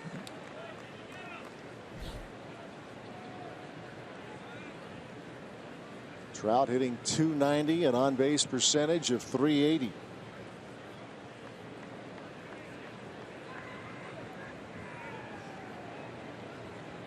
Payoff pitch. Curveball fouled out of play.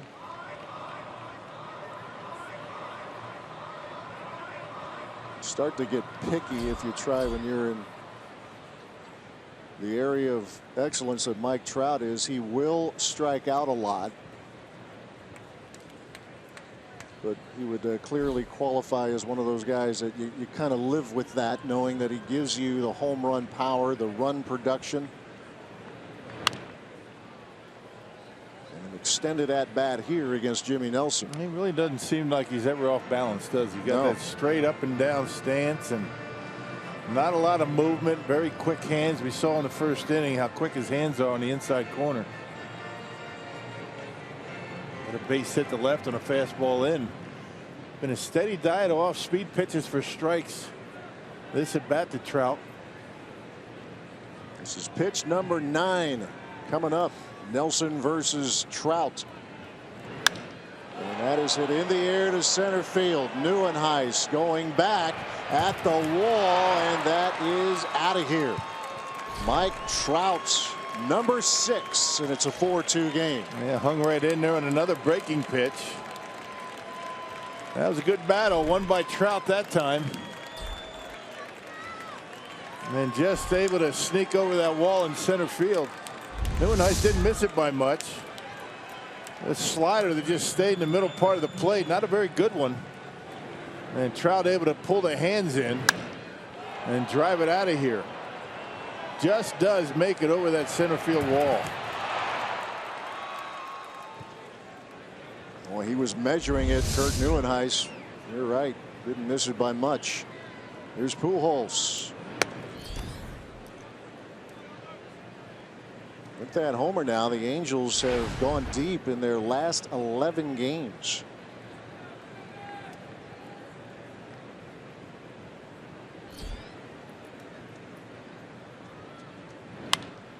Pujols pops this one up.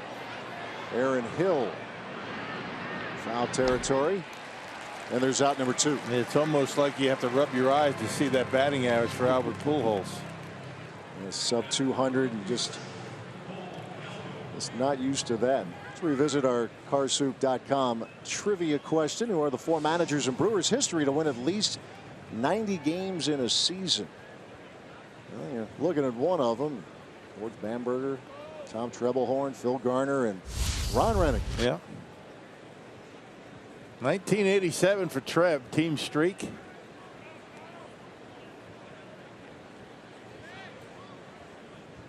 Really good years turned in, and of course this series marks the return to Miller Park for Rennick. Cole Calhoun trying to bunt his way on Nelson. No play. Calhoun lays one down. And that's the problem with that shift. I mean, when you have a shift like that, nobody really home at third. It makes it pretty easy for a left-handed hitter to just drop it down there. Check it out. Nobody over there. And 2 outs. Nobody on, and Calhoun's satisfied with a single. Most of the time your manager would like you to swing away to try to get into scoring position. Calhoun with a base hit. He had all kinds of problems with Jimmy his first 2 times up. He's the Angels manager in his 17th year. Uncommon stability. Here's Andrelton Simmons. Hitless in 2 trips. Fly ball to right and a ground ball to second for the Angels shortstop.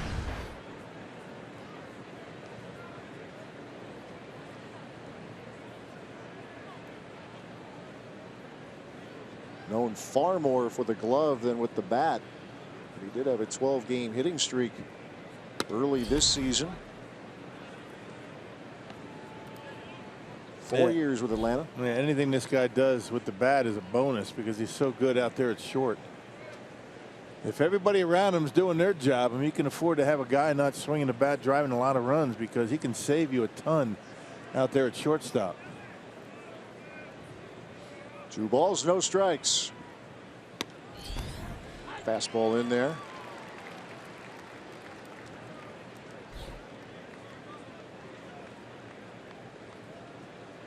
A Mike Trout solo homer here in the 6th. As the Angels within 2. Yeah, those don't hurt you too much, those solo shots. Well, that's exactly how you want to see a Mike Trout at the plate, but the base is empty. And the captain obvious statement of the night. Here's Simmons with a fly ball to left. Routine for Braun. And that'll do it for the Angels. They do pick up a run as Trout sends one over the wall in center. It's 4-2 Brewers in the 6th.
Brewers lead the Los Angeles Angels of Anaheim.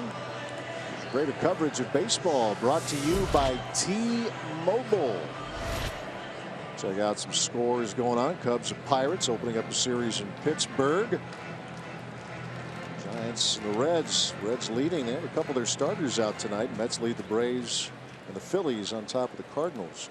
Reds without Kevin Mesoraco and Zach Cozart, a little banged up. I mentioned that the Brewers will be in Cincinnati starting Thursday as Kurt Neuenhuis, a one-time Angel, singles against his former team. One-time Angel is in last year for a brief time. Single to center, his first hit of the night. Yeah, talk about those standings. I would imagine at this point in the season, the Phillies have to be a kind of a nice surprise. I mean, 15-10, and on the flip side of that, very disappointing start for the Astros. Yeah, this is, you know, when you think of the Angels, it is a jammed up AL West. 1 through 4 separated by just 2 games, but the Astros at 8-17. Yeah, that has been, you know, clearly the surprise. I would think, you know, the Twins are 7-18. That's a big surprise as well. But the Astros, a playoff team a year ago, and really a tough first month. Yeah, Yankees 8-15, and yeah.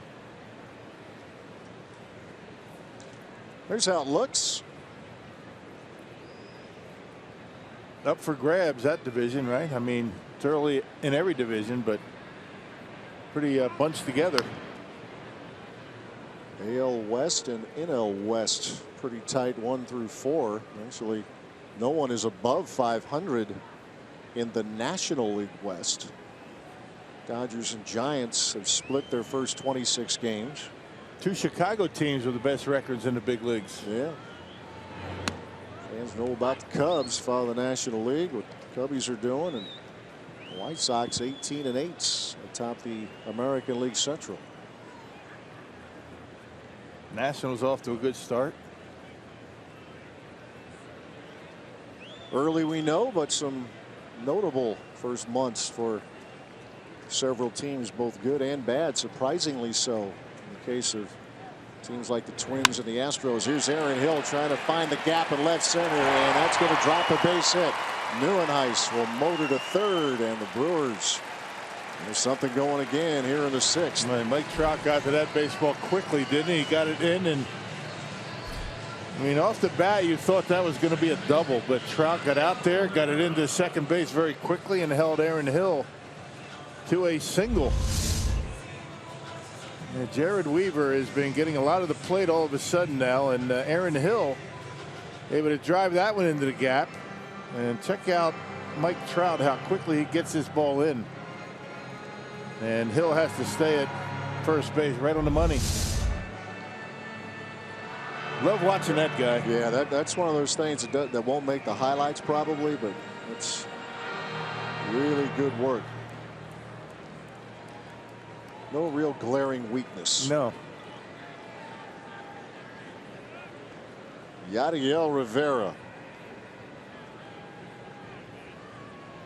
Single to left, part of that 4-run 5th inning for the Crew.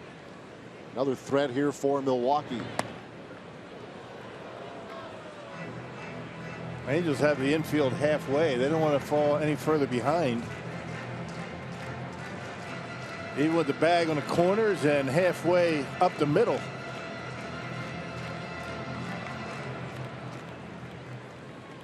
That pitch count for Weaver, as Mike Scioscia looks on, is high for a pitch count this season. Talking about Weaver is 96.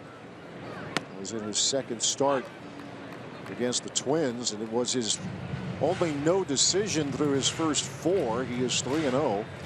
Only went 4 1/3 in that game on April 16th against the Twins at Target Field. Yeah, season high in hits already for the Brewers against Jared Weaver.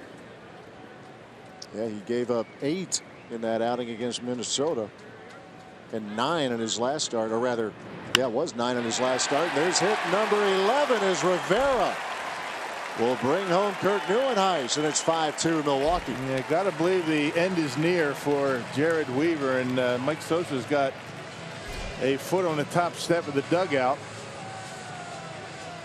They have had activity down in that bullpen, and Weaver's starting to get hit hard. Ever since the beginning of the 4th inning, the Brewers have been able to get some pretty good swings. And Scioscia's going to go ahead and make a move here as Weaver was rolling through the first 4, but the Brewers scored 4 times in the 5th, 1 more here in the 6th. Scioscia's going to his bullpen, breaking the action with the Brewers leading the Los Angeles Angels of Anaheim 5-2.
Rather quickly for Jared Weaver. 4 runs allowed in the 5th, 1 more so far in the 6th. Jimmy Nelson with a couple of hits so far tonight. Which is why Mike Scioscia is taking him out with Jimmy coming up. That is cricket something to smile about. Nelson getting it done with the bat. Couple of hits, including this RBI single to right in inning number 5. Well, the Brewers 4-run 5th inning. Picking up another run in this inning with fire still hot, nobody out. As Melly picks up the 6th inning. 3 consecutive hits, chases Jared Weaver, nobody out, and the left-hander on for the 11th time. Made his major league debut back on April 22nd against the A's in Oakland. His numbers overall very good, 1-0, a 113 earned run average for Greg Malley.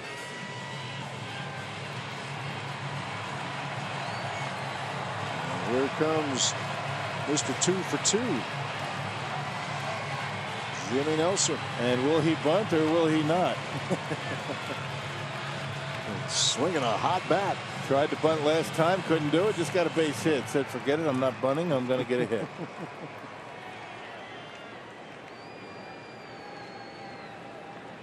Angels guessing that he will bunt.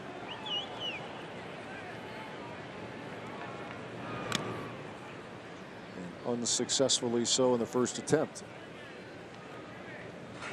Those 3 Brewers have reached here in the home half of the 6th.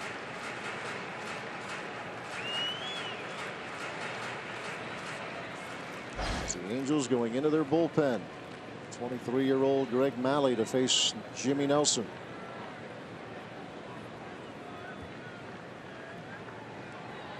Drafted by the Angels a couple of years ago in the 14th round, or the 15th round, I should say.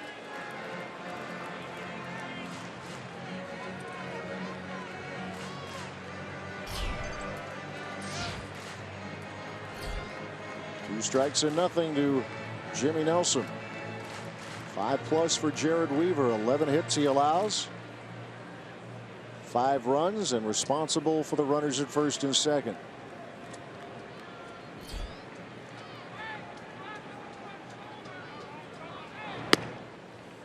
Nelson pulling back again.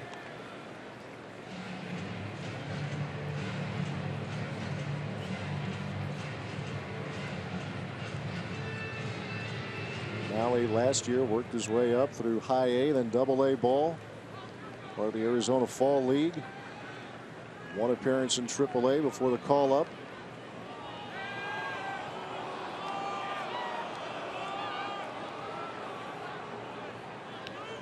Getting his first taste here of life in the big leagues in 2016.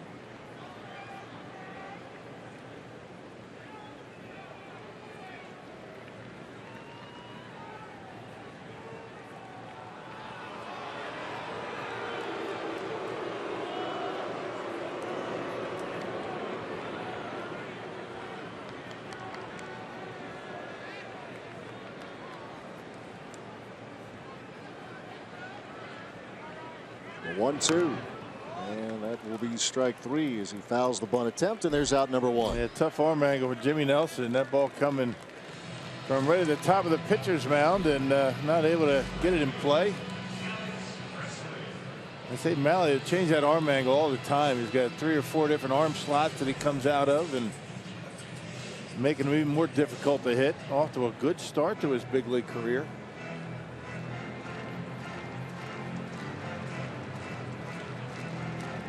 Got to be real tough to lefties.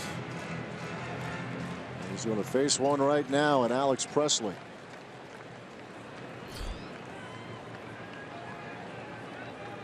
Presley hitless in 3 trips so far.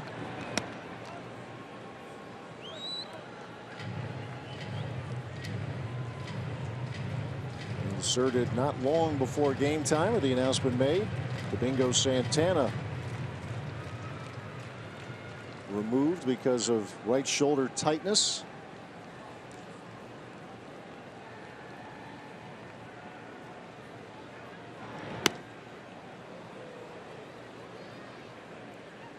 Man, you certainly hope that's not going to be an issue for Domingo Santana, because he's off to a nice start. You hope it's precautionary, maybe a couple of days. Yesterday he hit his first career leadoff homer. Part of that Brewers onslaught yesterday against the Miami Marlins, as that gets by Soto, and the runners will advance. Hill to third, Rivera to second. Yeah, that one not even close. Coming down from way under the sidearm delivery, getting away from Soto. So there's your bunt. Able to advance the base runners. Got to believe that Mike Scioscia is going to bring that infield in. Already down by 3. Right off the thumb of the glove. A 3-0 count to Presley with Jonathan Villar on deck.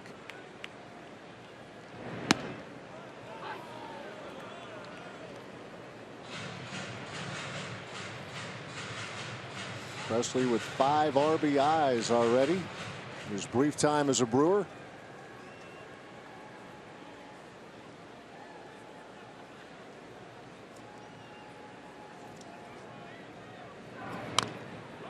Now the count is full. And the different arm angles on the last 2 pitches. Went over the top on the 3-0 count, went back down on that 3-1 offering. Makes it difficult for the hitter to pick it up.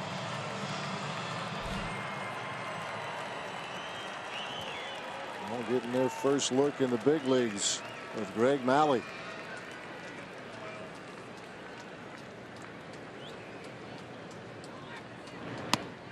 And the bases are loaded. Presley works him for a walk. Chance to bust this one open a little bit here in inning number 6.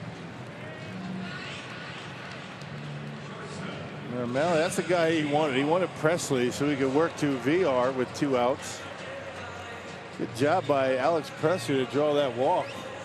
Pretty close pitch on that 3-2 count. Clint Fagan has been a hitter's umpire tonight. Yeah, he has. There's Jonathan Villar, switch hitter, turned around against the left-handed pitcher. Of course, pitchers will tell you that they're like that every night.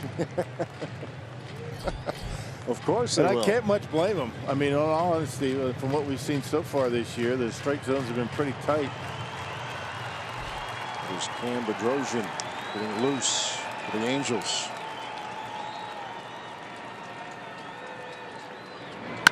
VR, that goes off of Malley, and that's going to dribble into right field, and it's going to score a couple. Make it a 7-2 ball game.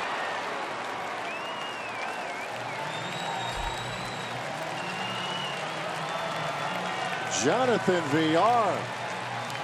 Yeah, that'll be a double.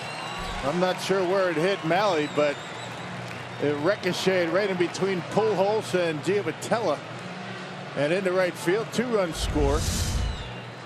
Check it out.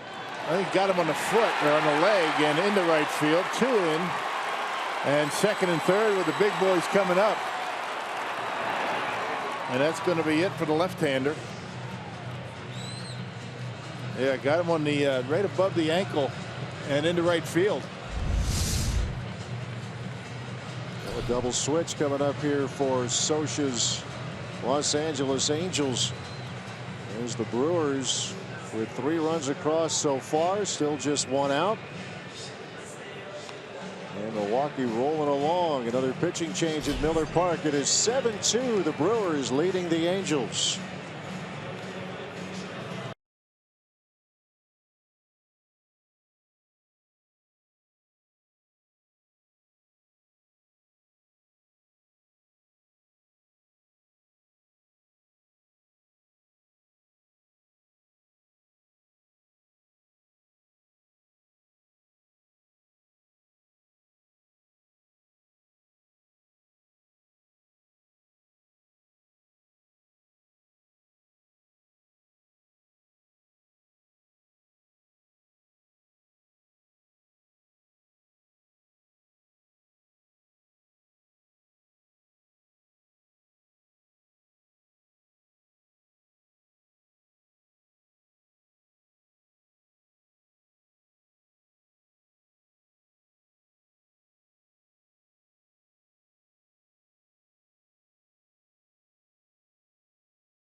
Brought to you by Miller Lite, the original light Pilsner.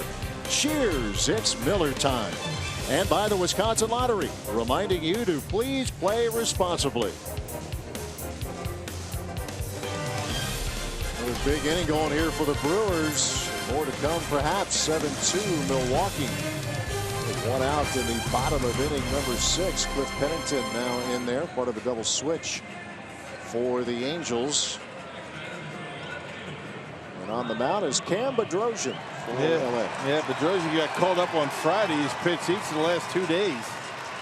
An inning and 2/3 scoreless innings combined between the last couple of days. This is the second time he's been with the Angels already this year, up and down twice already. Well, here is Ryan Braun. He will face Cam Bedrosian. On a couple of hits, an intentional walk in the 5th.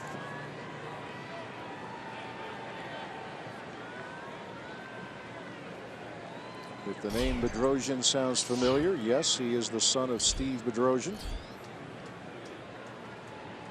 Long-time pitcher back in the day. Take a look at the Powerball home run leaderboard. Chris Carter with those 2 yesterday gives him 7 for the year. Ryan Braun next in line with 5. Jeanette and Santana rounding out our Powerball home run leaderboard.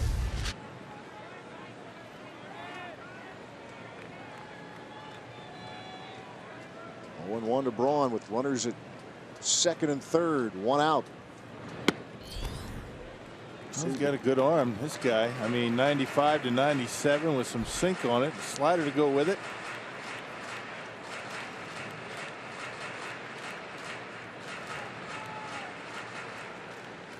Well, the Brewers yesterday had 18 hits. They have 12 so far tonight. And we are only in the 6th. Little chopper. Braun coming home is Presley, and everybody's safe. 3rd hit of the night for Ryan Braun, and it's 8-2. There you go, Brawny. 3 hits, a couple of RBIs, and that one didn't go very far, but it was pretty effective. And Brawny limping back to first base. Yeah, full swing, a swinging bunt. He gets his base hit and another run in for Milwaukee. Didn't you say something about 18 hits again tonight? I think you said that today when we came on the air. Yeah, did I call for it? Were you serious? Yeah. No. Unless they get there, then my story will change completely. The Rock, they're going to get at least 18 hits tonight. Well. Here's Jonathan Lucroy. 2-run double in the 5th. I believe you were mentioning something about how hitting can be contagious, and seems to be. Well, what that means, it's, you know, it's confidence. I mean, when everybody around you is getting hits, you're more patient at the plate. You don't feel like you have to, you know, carry the offense by yourself, particularly the guys at the top of the order.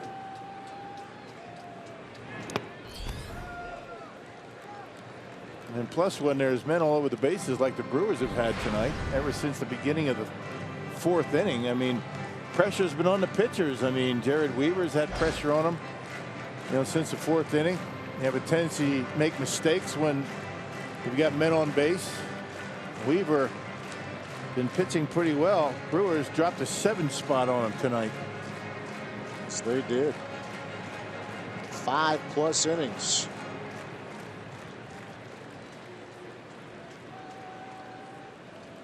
A 2-hit night for Jonathan Lucroy. Has his average up to .313. Bedrosian with a 1-0. Missing again with that fastball. Yeah, nice easy fastball for Bedrosian. 6 feet. Not a big guy, but very strong below the waist. The legs, I mean, power legs, and generates a lot of velocity with that fastball. First round selection 6 years ago by the Angels. Got to the big leagues 4 years later.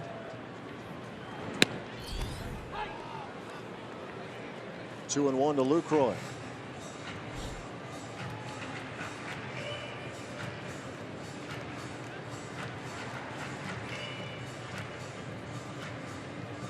Back-to-back 4-run innings here for Milwaukee.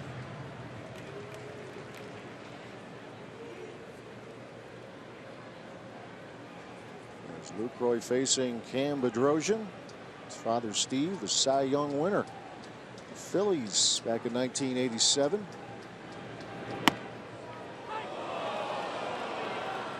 He's with the breaking ball to even the count.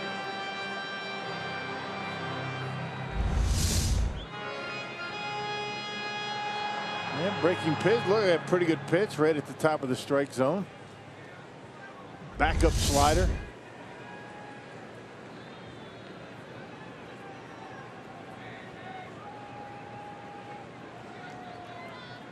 A 24-year-old reliever against Lucroy.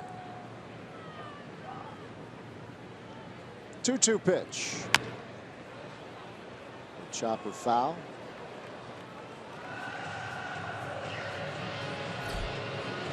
Brewers bats the last couple of games.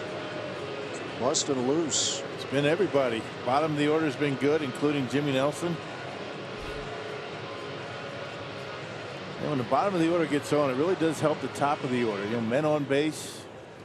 You know, pitchers are forced to throw, you know, strikes to Braun, Lucroy, Carter, and they can do some damage.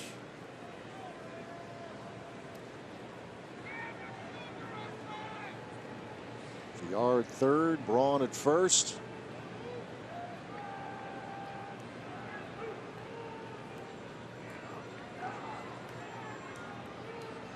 And the 2-2 got him swinging. 95 on the Heats. 2 men out here in the 6th.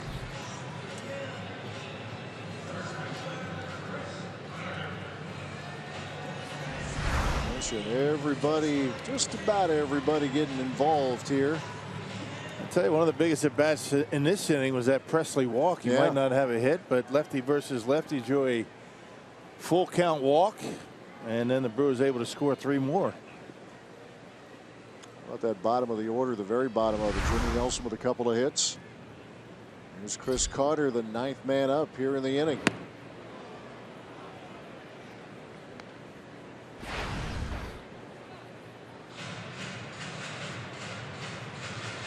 Nice looking batting average right there for Chris Carter at 280.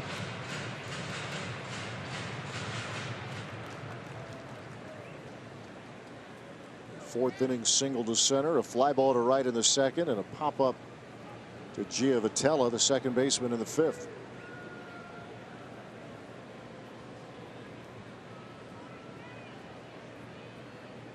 Bedrosian brings the 1-strike pitch. Breaking ball in there, 2 strikes and nothing.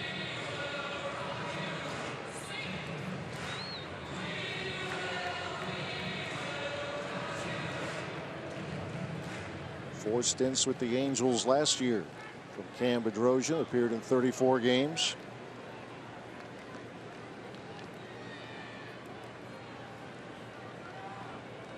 Here's the 0-2. Back to the fastball.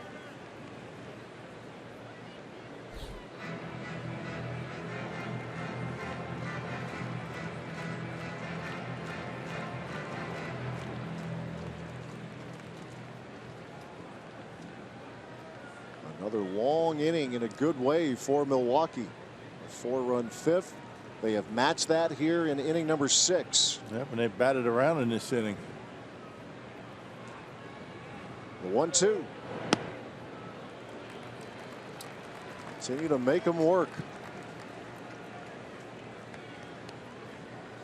The Brewers batted around in the 3rd inning in yesterday's ball game. Send 12 hitters to the plate. And that 7-run 3rd inning.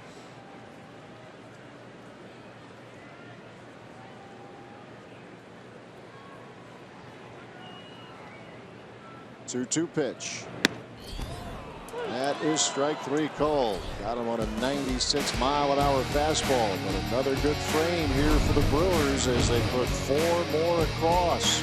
Yadiel Rivera helping get things going. Jonathan VR with a 2-run double, and Ryan Braun with a swing and bunt to score a run.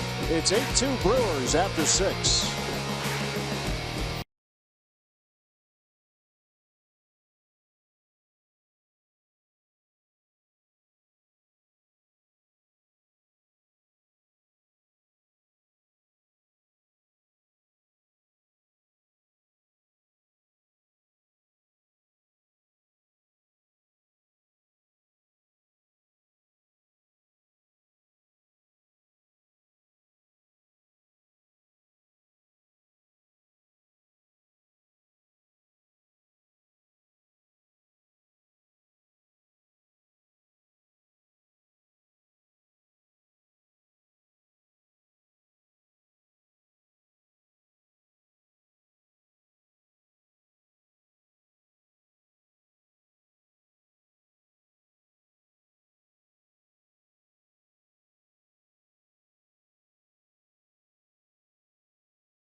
the 6th and now have an 8-2 lead over the Angels. And we check in with catcher Manny Pena, the AAA Colorado Springs. Yesterday at Iowa went 2 for 3, had a double and a run. His season average now .382. That's 4th best in the Pacific Coast League. You see his numbers: a home run and 13 RBIs in the first 15 games. All right, Sophia, thank you very much. Saw him in spring training. He handles himself pretty well behind home plate as well. And he didn't get a whole lot of at-bats down there. Came in late in games, but obviously can hit a little bit too. Orlando Arcia, Colorado Springs, has a 7-game hitting streak going. Talk about Orlando Arcia quite a bit, but it's good that Sophia was checking in and updating us on what Manny Pena has been doing here. Timber Rattlers pitching staff has been doing some pretty good work over the last 10 games or so. Sub-2 ERA. Giovanni Soto leading off here in the top of the 7th. Another long wait for all the right reasons for Jimmy Nelson. Right. We'll get 8 runs in 2 innings, and sometimes it takes you a while to get back into your rhythm out there on the mound.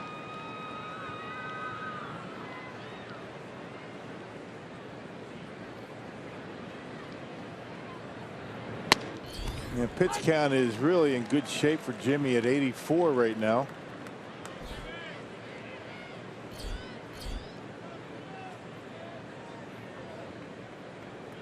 That 5th inning helped him quite a bit. That was sweet. A couple of strikeouts and a nice play made by Chris Carter. There's a walk to Soto here to start the 7th inning.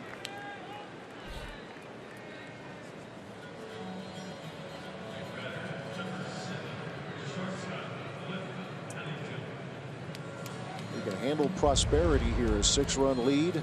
That busiest outing was his last one against the Cubs in terms of pitch count. 109 and 5 1/3. A lot has been made of the quality starts of this staff or lack of them, but Nelson has been very good in that area through his first 5. 3 have been quality starts. Cliff Pennington, who came in as part of a double switch, now getting his first at bat of the night.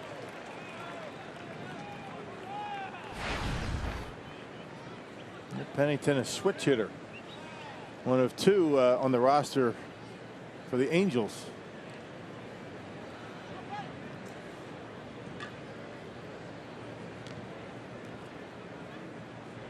Signed a free agent deal with the Angels back in November. Was with the Diamondbacks, and then in August was moved to the Blue Jays. Yeah, pretty even batting average. I mean, pretty close to the same, both left-handed and right-handed.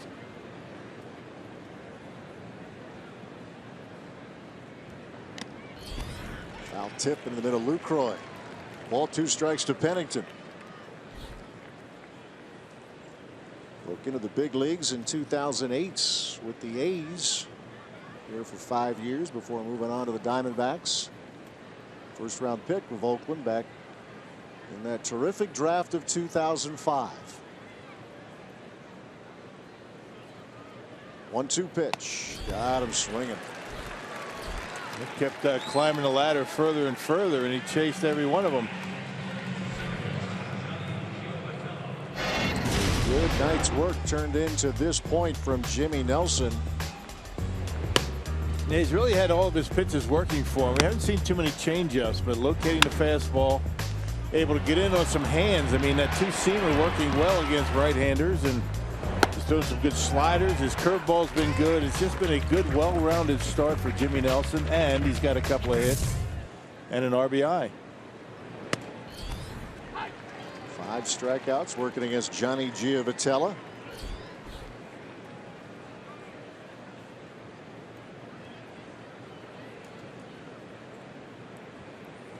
There you see the line for the Brewers starting pitcher tonight.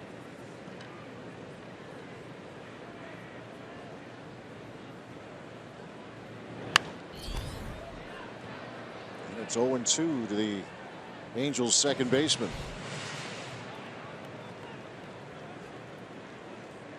This is some much needed work from the Brewers starter. With a 9-run win yesterday. They got 5 2/3 innings from Willie Peralta. The night before, 4 1/3 from Chase Anderson. But Willie got the win. And Nelson trying to do the same here tonight. 2-strike pitch to Giavotella. Yeah, but this is what you get out of Jimmy Nelson, though. I mean, except for that Chicago start where the weather was just miserable. He's gone at least 6 innings in every one of his starts, except for that one in Chicago, 5 1/3. Been very consistent. Encouraging sign. See some of that form that we have seen in the past from Nelson.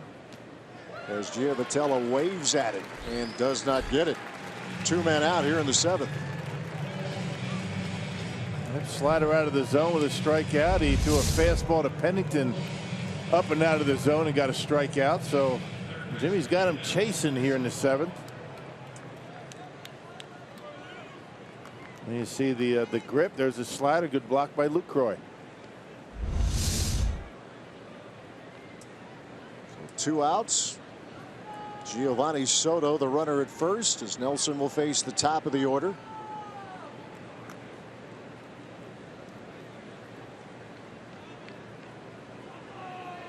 Yunel Escobar started the game with a double. And he slaps a grounder to Aaron Hill, and the play at second is in time. That'll do it for the Angels in inning number 7. 7 strong innings from Jimmy Nelson. The Brewers lead it 8-2.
And Jimmy Nelson looks like he's done after 7 strong innings, only 2 runs allowed to the Angels.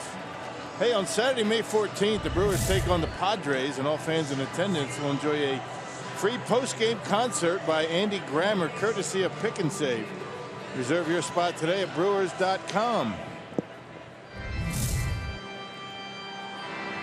A good night's work. And some support from Will Smith. Yeah, give him a little bit of a shoulder rub. Well done, Will.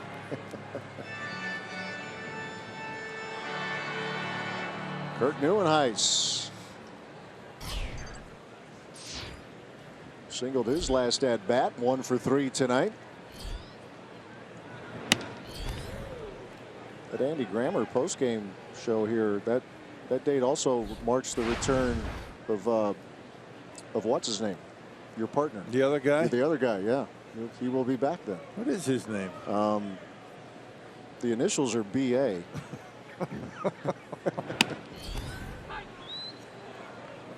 Yep, doing NBA, and he'll be back on the 14th, you say? Yes. Yep. Look forward to hearing him back. in his spot here, just keeping the chair warm. And where are you going on the 14th?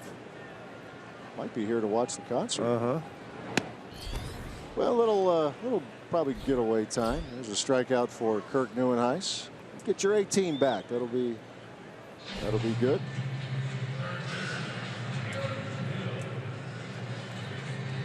I'll tell you, this Cam Bedrosian's got a good arm. Yeah, he brings it. He's got, you know, a sneaky fastball, and he kind of drops and drives. Use those legs like Tom Seaver used to do.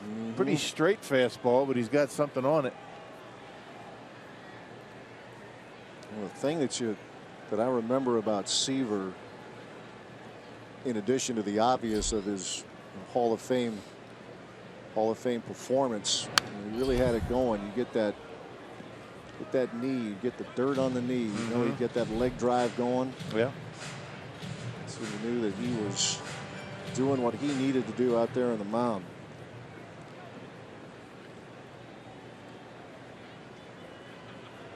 Aaron Hill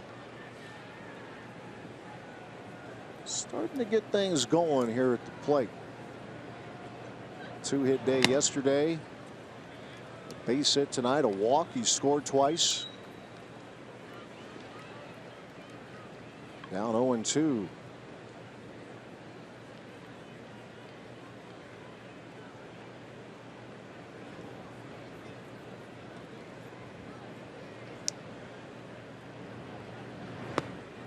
And that's going to cost him. Punch out again for Bedrosian. 2 men out in the 7th. He struck out 4 in a row. He came in and he gave up that swinging bunt to Ryan Braun that scored a run.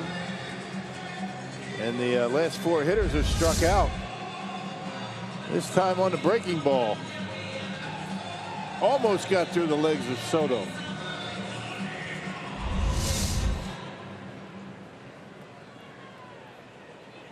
Two men out with the bases empty.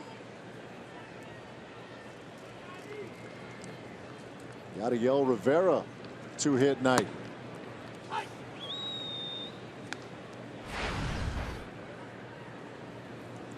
Another encouraging sign for this team. See a couple of hits from Yadiel here this evening.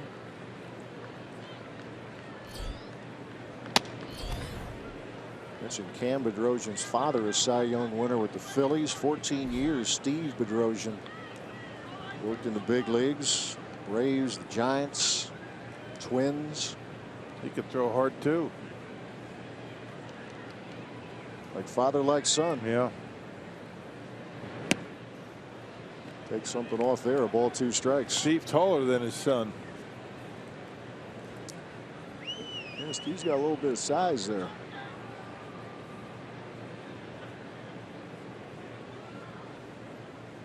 A ball, 2 strikes.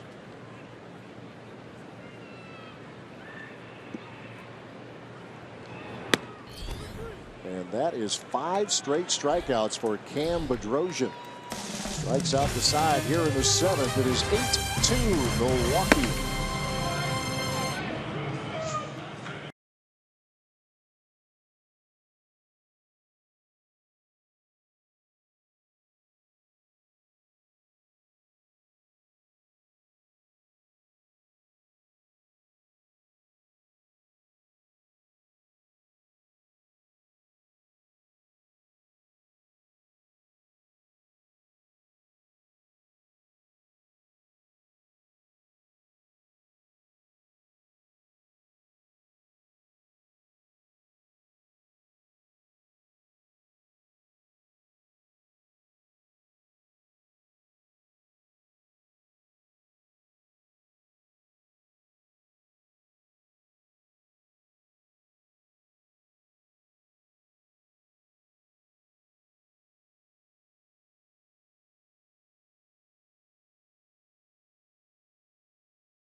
Park with the Brewers leading the LA Angels of Anaheim 8-2. A couple of big innings here for the Crew tonight. Innings 5 and 6.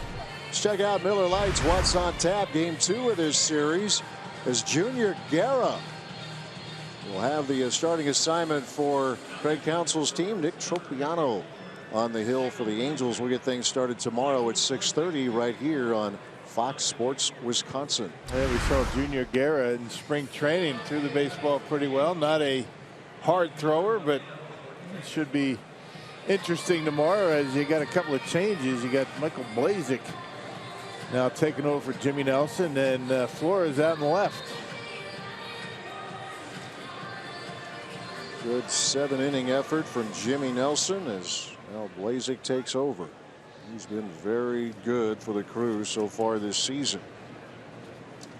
His first activity in a couple of days was out there on Saturday against the Marlins. Rafael Ortega leading things off.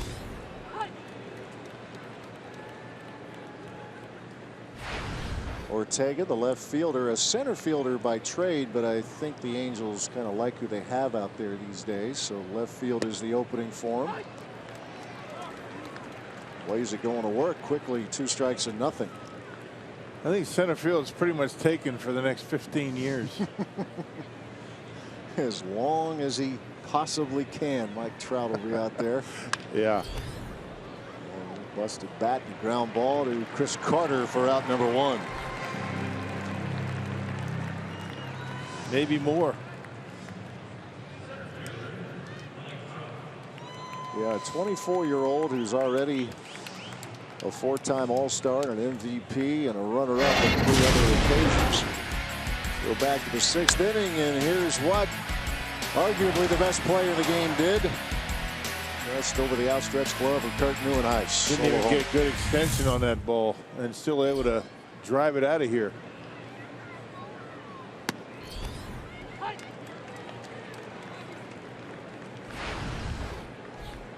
As much as fans want to see the Brewers do well, it's a lot of fun when you get a chance in person to see a player the caliber of Mike Trout. When you're at home looking at the highlights every night, there's a good possibility he will have a starring role. Yeah, well, he's driven in both runs for the Angels. No surprise. Nope. First inning single that brought home Yunel Escobar. Big old rip right there. 1-2 the count. And it fouled right into the face mask of Luke Croy. And what does Trout do? Hey, you all right? It always makes you feel a little bit better when a hitter does that to you. Absolutely. Doesn't hurt as much. The softer side of the game. Soft Rock chiming in. 2-2 to Trout.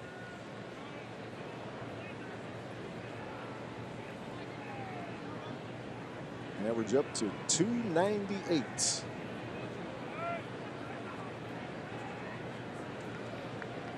Michael Blazek on relief at Jimmy Nelson. Trout with a liner to left. That's Flores, and he'll have to knock it down. And there's hit number 3 tonight for Trout.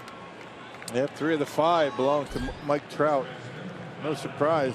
That was a good job by Ramon Flores to keep it in front. Remember, Ortega had a problem with a ball like that. Got all the way to the wall.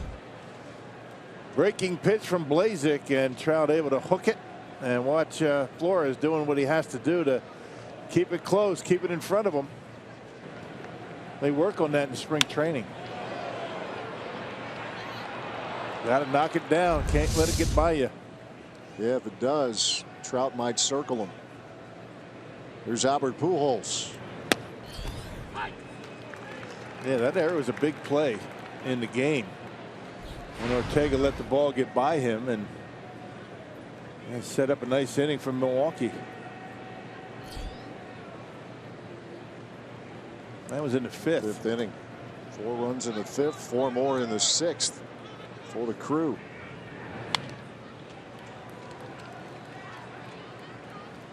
Oh, 2 to Pujols. You're talking, it's hard to get used to seeing a batting average sub 200 for Pujols. This is a guy that in the peak of his career, in addition to the obvious power and the That gets you 120, 130 RBIs. He was consistently well above 300.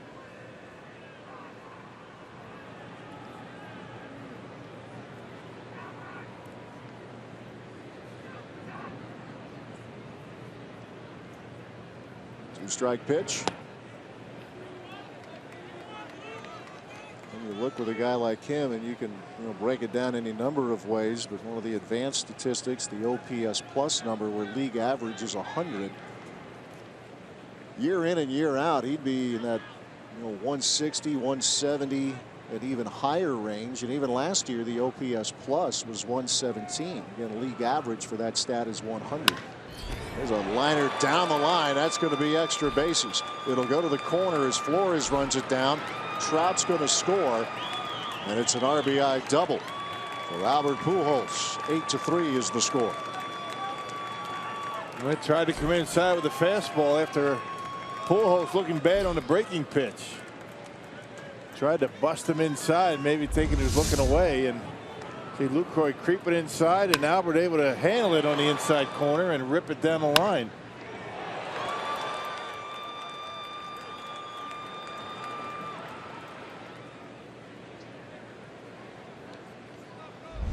The other statistic that it always amazed me when the Brewers played the Cardinals, Albert Pujols has never struck out 100 times in the big leagues. Yeah, that's the that's the one thing. And again, it would, with a guy like Trout, the strikeout total is going to be very high. But no one argues that he's a great player. But that is mind-boggling. Yeah. His first year, his rookie year, struck out 93 times, and never struck out more than 76 times in any season after that. With all that power. Last year, he had over 650 plate appearances, and it was a 72 strikeout total. Cole Calhoun.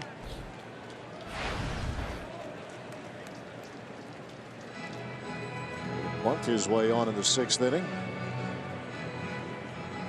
Look at the veteran talking to the youngster, Pujols, Jonathan Villar.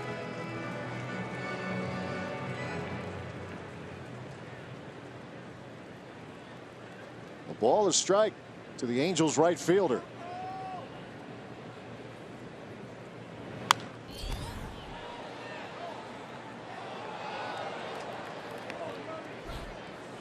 Calhoun grounded to second in the 1st inning and to shortstop in the 4th. Angels 3 runs on 6 hits. They have stranded 5. The Brewers 8 on 13. They have stranded 6.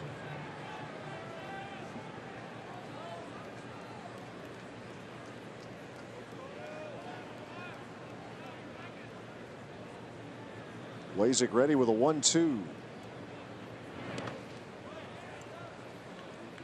Lucroy with a block. As usual. Yeah. You come to take it for granted. It's not that easy. Especially on pitches that are way off the plate like that last one.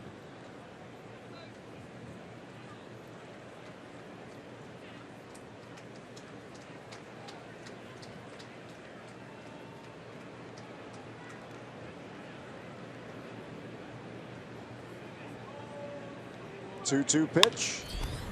Hit in the air to left and shallow. VR will take charge. And there's the second out of the inning.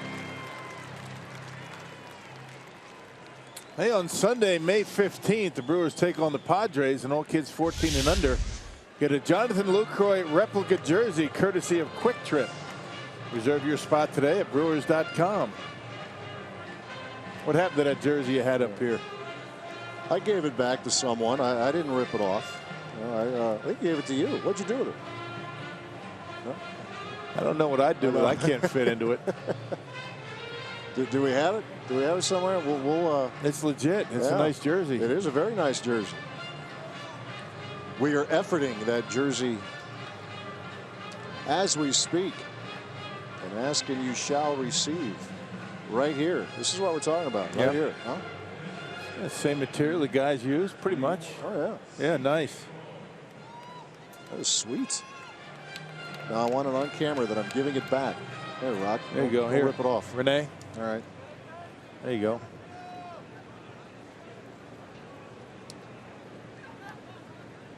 Little scouting report. Pitching coach Derek Johnson out there to talk to Michael Blazek because C.J. Cron now in to pinch hit here for the Angels. Cron, 26 years old, plays a lot of first base when Pujols is the DH. Knowing the history of Pujols against the Brewers, though, in this National League Park where the pitchers hit, it makes perfect sense to have Albert in the lineup, and RBI double just a couple of minutes ago.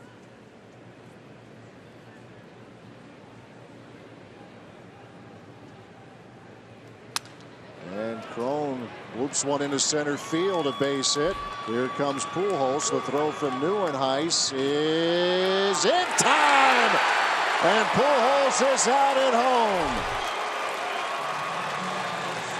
Well, I think you want to take a look at that, and Mike Scioscia is coming on out. It's interesting that Mike Scioscia, both times he's wanted a review, he's come out and talked to the umpire first. He might be thinking about a couple of things. Is he blocking home plate without the baseball? I think that might be the issue that Mike Scioscia is talking about here. And that's going to be pretty close, actually. Yeah. And I don't know. I mean, it looked like he was out, but I think Mike Scioscia is saying he's blocking off home plate. Watch the foot. It moves right there. And it looks as though he's blocking off home plate. About the same time he gets the baseball. We'll see how they rule that one in New York. It's going to be an interesting call. We haven't really. Now, one thing to keep in mind, that if the throw takes you in the path of the baseline, you have no choice. And we'll see if that is the case. He had to move up for the baseball. You can see Lucroy blocking off home plate. He just does have the baseball. I tell you, this is going to be close. This is going to go either way. So they are reviewing. Question is, does the throw take Lucroy in the path of home plate? If it does, then it's okay. I don't think the fans realize what the umpires are looking at. Right.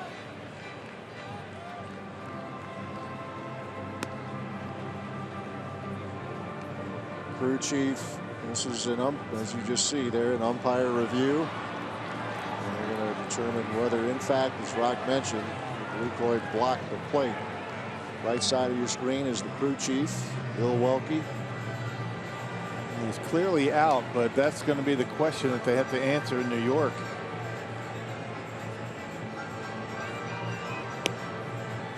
It's a single in the meantime for C.J. Cron, pinch hitting role, and makes him 9 for his last 16 at the plate. The question is, will the call stand or will it be an RBI single for him? It's interesting that a guy like Mike Scioscia would be asking for a review like that. There was nobody in the history of the game better at blocking home plate than Mike Scioscia, but that's the world we live in these days. Exactly right. And in this case, it's been a couple of years now. He used to stonewall guys at home plate. Kind of ironic. It is very interesting. It's pretty easy to do. You can access all kinds of video clips of home plate collisions at second. Right. I mean, it's very much a different world. Yeah, he was something else. Took great pride in not only getting the out, but not allowing the base runner to touch home plate. It's kind of a badge of honor for catchers back in those days. What was the hardest collision you ever had? Remember? It was college, a couple times. Yeah, I got my bell rung pretty good. Clemson Tigers days. Yeah.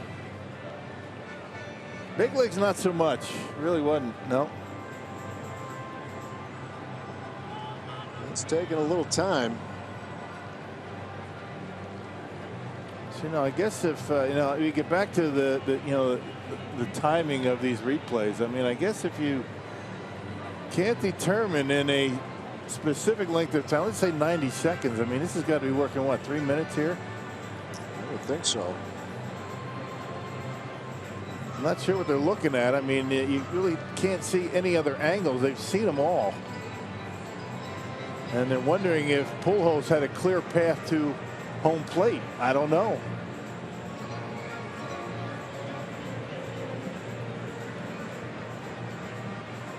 folks in New York continue to look at it. Did they lose the signal back there? Yeah, I was making an assumption that they're still looking at it. Maybe they're looking at nothing. I don't know what else they can see. Now, what will happen in that room, that replay center in New York, is that umpires might get together. They might call a couple guys over and ask them what they think. It's not just one guy that has to make that call, but they can kind of all look at it. We haven't seen a call like this in the big leagues for quite some time.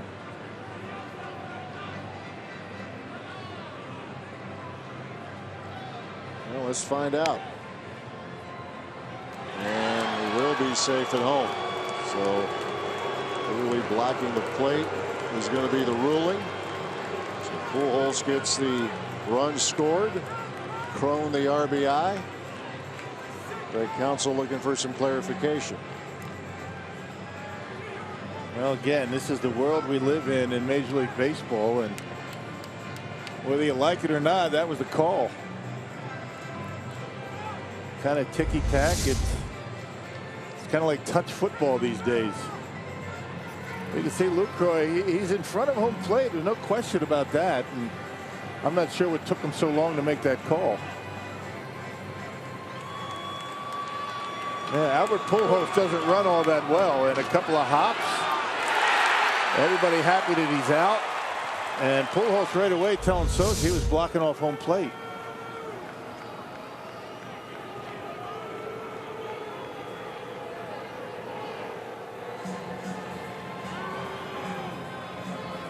Craig Counsell may be asking, why are you all of a sudden putting Cron over at second base? But replay put him at second base. Yeah. I think he was going on the throw.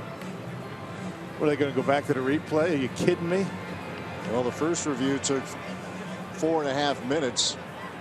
I guess Craig Counsell is asking whether Cron was on his way to second base before that call at home plate was made. And they're going to take a look at that. We're going to go back to the replay. This is ridiculous. Yeah. So to be exact, it was 4 minutes 32 seconds on the review of the play at the plate. Now we'll add to it here.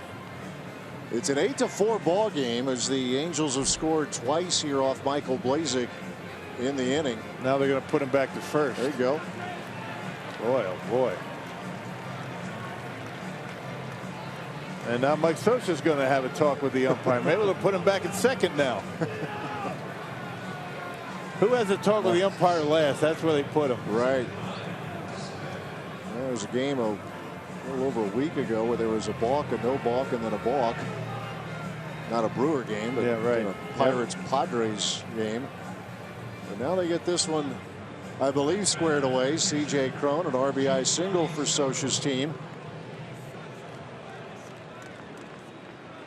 Brewers lead down to 4. And Giovanni Soto stepping in. And in the meantime, Michael Blazek standing out there for about 6 minutes. Yeah, he was getting in some tosses just to try to keep loose.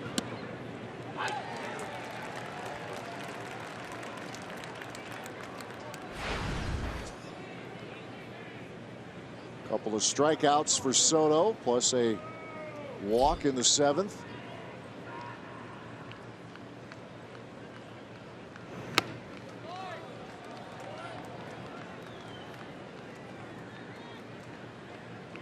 Not quite sure what Soto's looking down at third base for. There's 2 outs. Let's get up there and hit, right? I'm right there with you. Let's go. 1-1. And there is a base hit as he works away from the shift.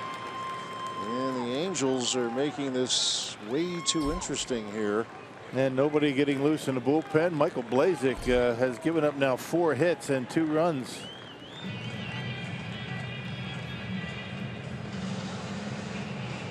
And the problem you have now is that you're going to have to deal with the top of the order again at some point here. You know, this turns that lineup over. Thornburg just up now to get loose.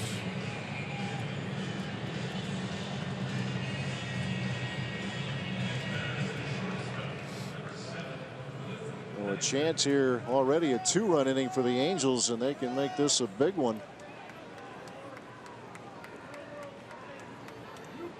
This is the most runs allowed in any one outing for Michael Blazek this season. As Cliff Pennington steps in.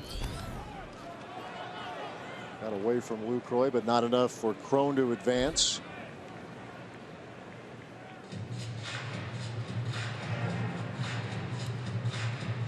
This inning started with a ground out to first.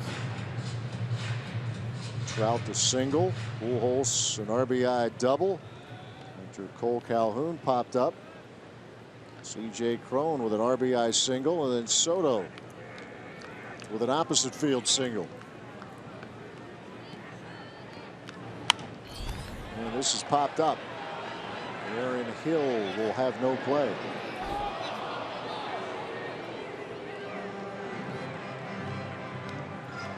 Count is even to Pennington.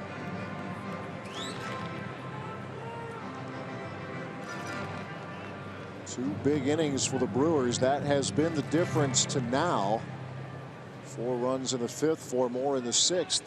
I'll tell you, that was a good job by Craig Counsell complaining about placement of that runner at second base. Had he stayed there, it would have been another run.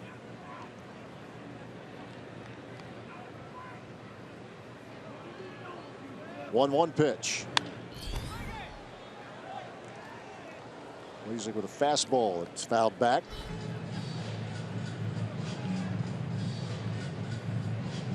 Saved his team a run for the time being with that that challenge placing the runner at second base. Now Blazek trying to finish off the inning here. The 1-2. 96 with the heat.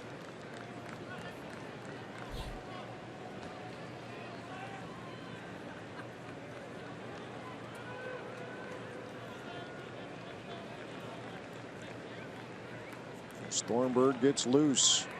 Blazek ready to bring the 2-2 pitch to Cliff Pennington. It's hit in the air, shallow right. Presley gets there. The inning over. The Angels lead 2, but they score 2. Bottom of the 8th, it's 8-4 Milwaukee.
For the second straight day, the Brewers are leading during jump around, so that's the good news right now. Augie, we're getting set for Brewers Live postgame.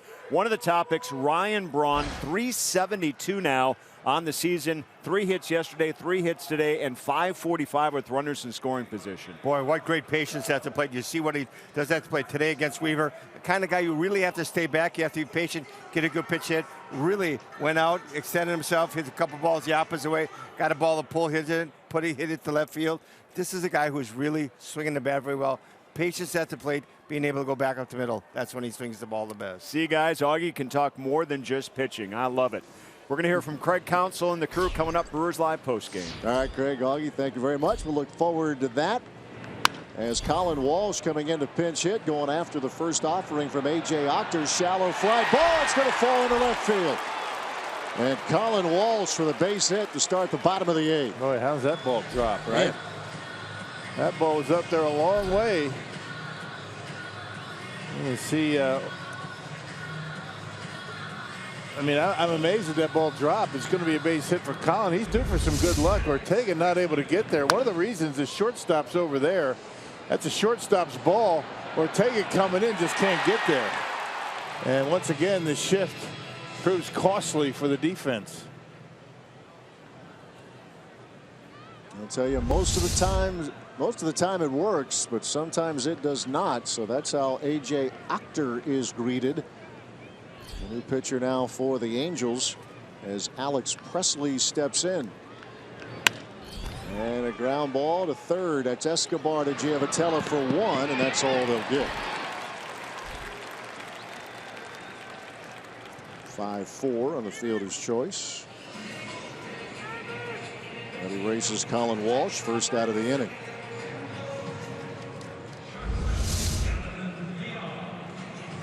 And a good play over there at third base by Escobar, getting rid of it quickly, and it looks like Presley was able to beat it.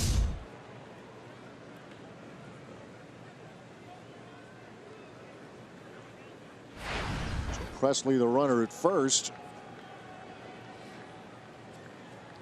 Every Brewer in the lineup has reached. Presley with a walk. It was an important one in the 6th.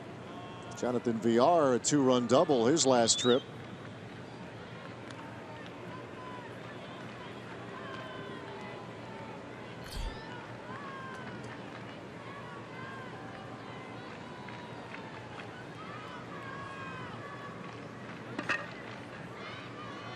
Octor brought up from AAA yesterday, already his second stint with the Angels.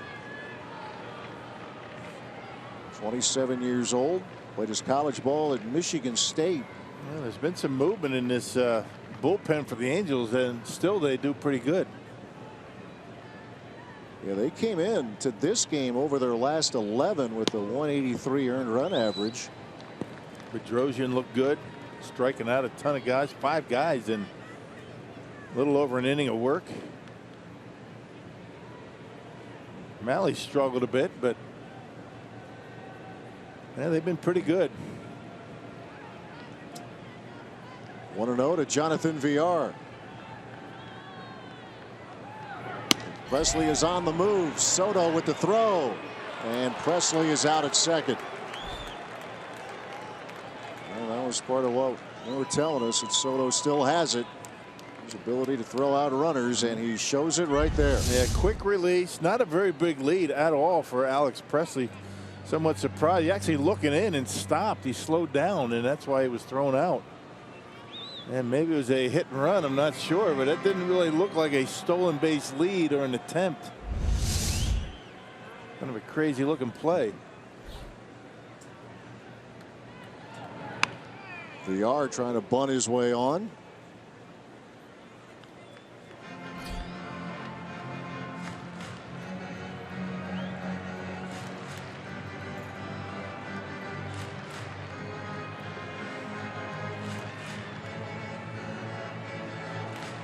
Soto in his career has had that ability to throw out runners. Led the league in that category 5 years ago. Yeah, quick release and right on the money. It had to be, too. 2-1 to Villar. Right off the mask, it sounded like. 2-2.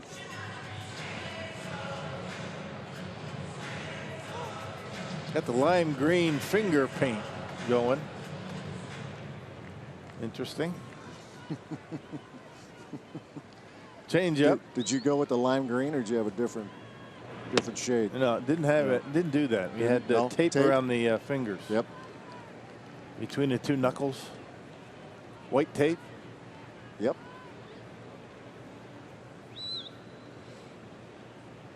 Three and 2 to Villar. Fastball fouled off. I did have the fluorescent catcher's mitt, you know, the fluorescent around the Sure. the outside of the glove. Give a pitcher a pretty good look at that target.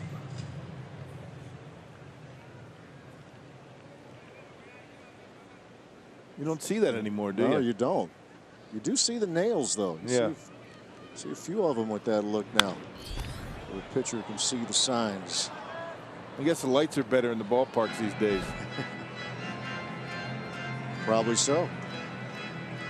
Guaranteed so. They're it's like daytime out there.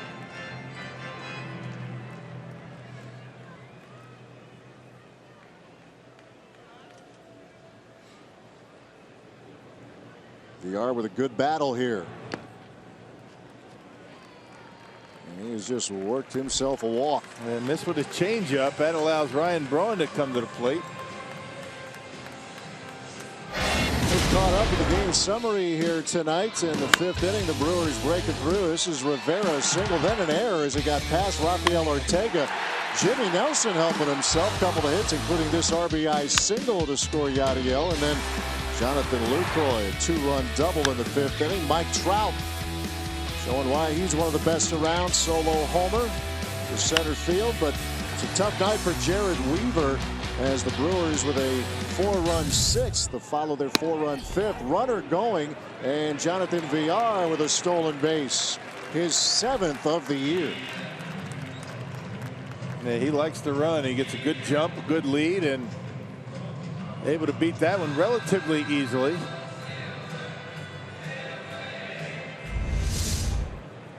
That's a big lead, and Actor not even paying much attention to him. Yeah, Pennington's saying that he came off the bag, does he? Nope. Or did he? Don't you love replay? Yeah, we haven't had a review in a while. No, don't you love replay? Goodness.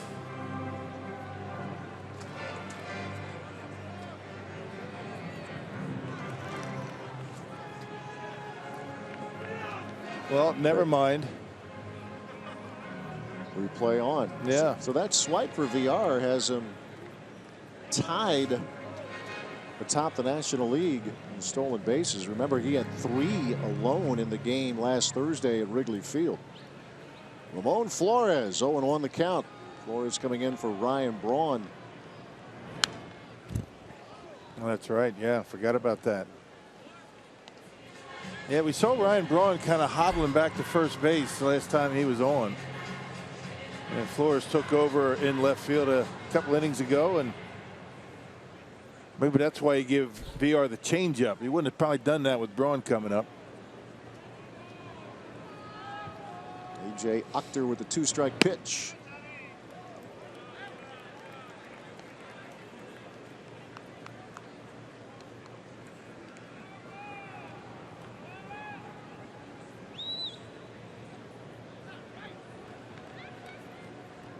Here comes the 1-2.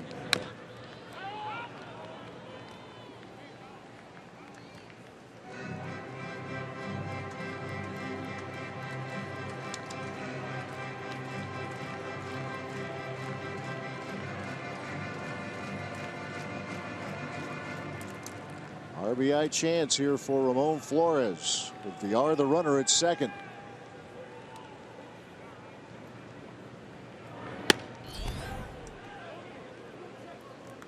And the count is even. Jared Weaver started 5+, and the Brewers got to him for 7 runs on 11 hits. In line to take his first loss of the season. It's a ground ball to Giavotella, and that'll do it for the Brewers here in the 8th. We move on to the 9th. Brewers looking to finish this one off with Jeremy Jeffress. It's 8-4 Milwaukee.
move to the 9th here at Miller Park with the Brewers leading the Angels 8-4. Brewers baseball on Fox Sports Wisconsin, presented by Potawatomi Hotel and Casino. Spend the night with luxury.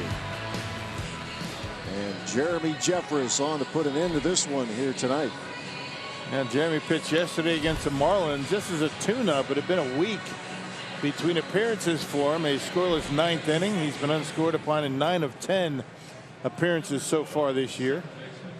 6 for 6 in save opportunities. This is not a safe chance for Jeremy tonight. And the only team to get to him is the Philadelphia Phillies. A week ago Saturday when they put 3 on the board in the 9th. That's the only team to scratch against Jeremy Jeffress. 9-1-2 in the order here for the Angels. The second baseman Johnny Giavotella to lead things off.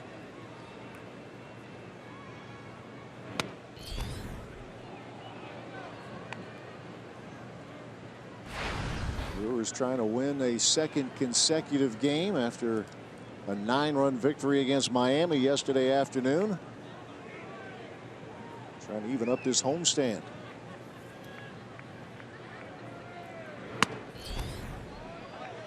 A couple of fastballs have missed.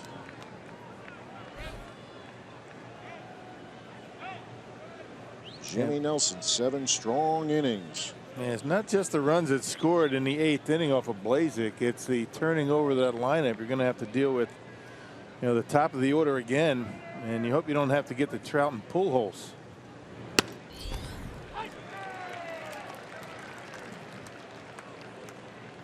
Yeah, this is the perfect time for a 1-2-3. Thank you and good night. 2-1 to Giavotella.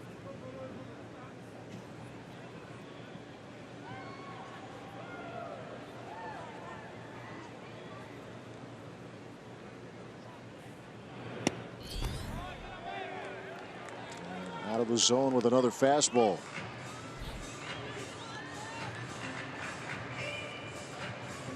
Giavotella, Escobar, and Ortega.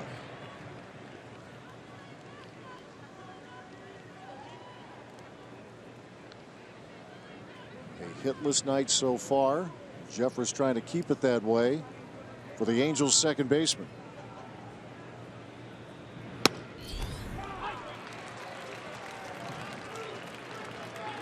Pouring in the heat right now, full count. Yeah, but you're up by 4 runs. You don't want to be walking guys and flipping up curveballs. Make them hit their way on.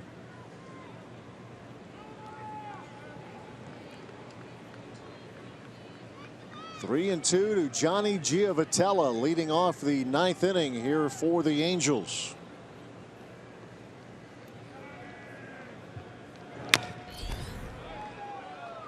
Stays alive. Ground ball to the mound. Sharp ground ball that Chris Carter made a diving play on. Fed Jimmy Nelson for the out. That was back in the 5th. And then Giavotella struck out in the 7th. Good play by Carter over there. Flashing the glove a little bit here tonight.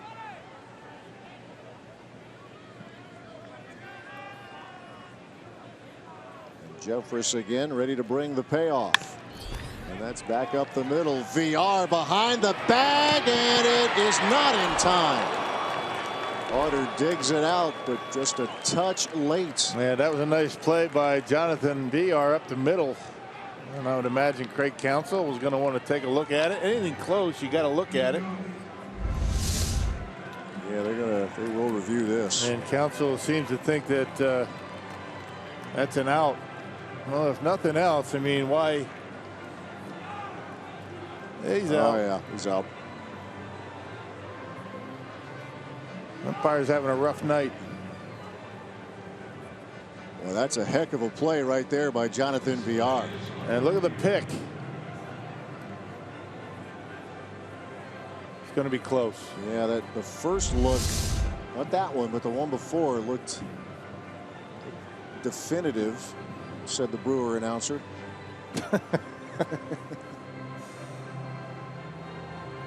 out by at least 3 feet. Every close call, you take a look at them, and you have 30 seconds to decide whether you want to take a look at it. Craig Counsell didn't have to wait very long. It's not when the fielder closes the glove and it's going to be an out. Overturned, and Jonathan Villar. That good combo there, the throw and the scoop by Carter. And it's not when the glove closes around the baseball. It's when the baseball makes contact with the glove. Right there. Yep. And that's not even close. I was kidding about the 3 feet, but yeah, that's a pretty definitive view right there. Well, I guess it was close. Yeah. But it took less than a minute, Rock, to overturn. Bonus. Well, you circle in the scorebook there, Villar and Carter. Here's Yunel Escobar. It was good work by Jeffress as he battled back. Yeah. Down 3-0. Another good pick by Chris Carter. He's been good at first base. Yeah, he is fun to watch. Villar over at short. 0-2.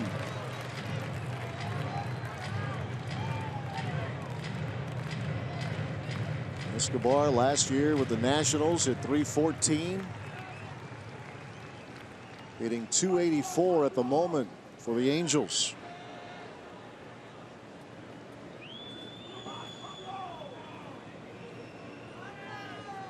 Oh, 0-2 pitch. That is strike 3 called. Breaking ball taking care of business, and Escobar is not happy about it. Well, for a guy that likes to be aggressive at the plate, swing early to count. Took 3 strikes. And those 2 curveballs were close. And this one, good job by Lucroy. Look at the way he holds it there, and Clinton Fagan gets a good look at it.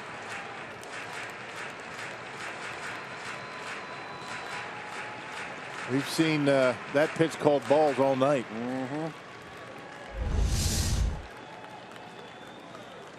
That man will take it. 2 outs, bases empty. Rafael Ortega. 0 for 2, a sac bunt and a walk for the left fielder. It'd be nice to end this game right here. Yes, sir. Trout on deck, followed by Pujols. Worry about those guys tomorrow night. Yeah, let him get an at-bat tomorrow.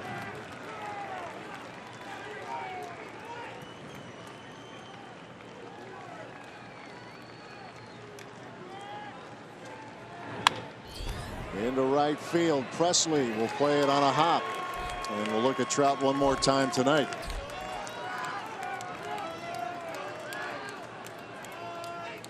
It's hit number 9 for the Angels. 3 of them from this man, including a solo homer in the 6th.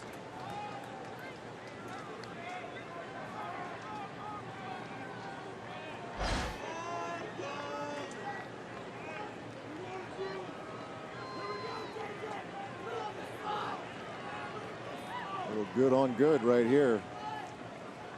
Good 90s fastball pitcher. I mean, Trout can turn on him. Yeah, if he can. Going the indifference there is Ortega will get second, and a strike to Mike Trout.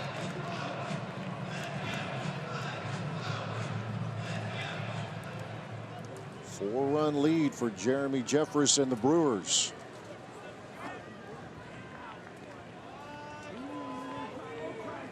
Trout an RBI single in the 1st, the solo shot in the 6th, singled and scored in the 8th. Just another night for Mike Trout. Yeah, right. Day at the office. 41 homers, drove in 90 last year, led the league 2 years ago, driving in 111. 17 RBIs at the moment. This is lifted to shallow right field. This will fall, a fair ball. Scoring is Ortega, and it's a 4-hit night for Mike Trout. First such game that he's had this season, and the Angels are within 3. Yep, but good hitters get those. right off the end of the bat, dumps it inside that right field line. Well, now the tying run on deck all of a sudden. That's a good pitch. And a good hitter hits a good pitch right off the end of the bat and dumps it inside that right field line to keep things going. 2 outs, nobody on. Back-to-back singles for the Angels. And now Albert Pujols. Run scoring double his last trip. Part of a 2-run 8th.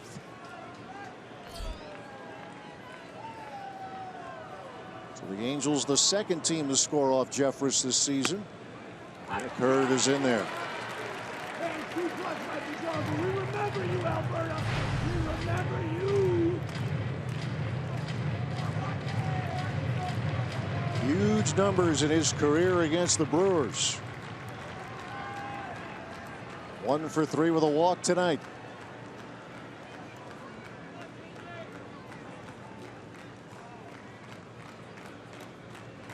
Oh, 1 pitch. Curve in there again. Yeah, back-to-back, doubled up on the curveball, both times buckling the knees of Pujols.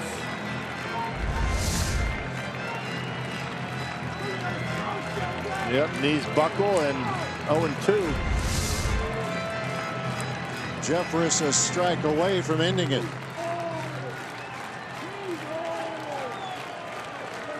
Mike Trout, the runner at first.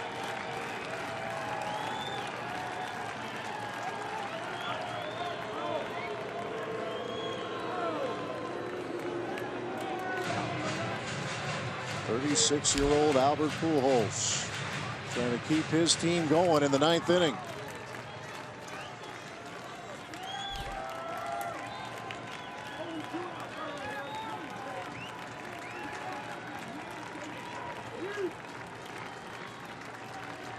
Jeffress ready to bring the 0-2. Another curve.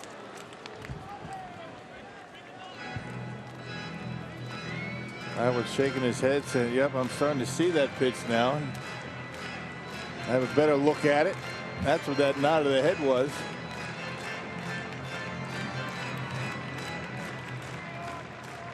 So let's see what Jeffress brings here.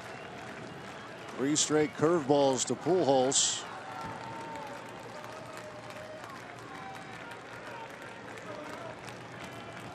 The 1-2. Man, remember last time up, Brewers tried to come inside on Pujols. Blazek tried to put one on the inside corner. He doubled down the line and left. That pitch away. And that double came with 2 strikes. Yep. RBI double it was.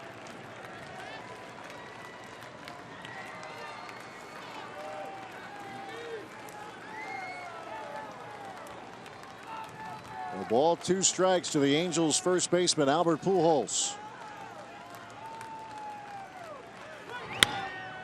And a ground ball, and it is knocked into left, goes off the glove of Hill trying to make the diving stop. And the inning continues. Yep, and now the tying run walks to home plate. And Pujols again is not a guy that strikes out a lot. He puts the ball in play. It looked like VR might have had a play on that baseball, but off the glove of Aaron Hill, and well, the inning continues. My goodness, 3 consecutive hits after 2 are out and nobody on.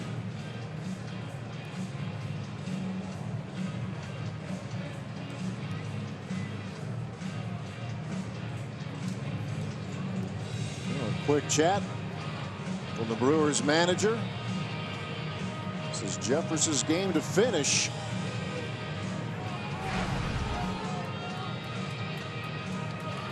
Yesterday a 9-run win, but this more in line with the theme. The wins are usually very difficult to get. Nobody said it was going to be easy. No. Here's Cole Calhoun. He's 1 for 4 in this game, a bunt single in the 6th. He represents the tying run. He has homered twice this season. Jeffress misses with a fastball.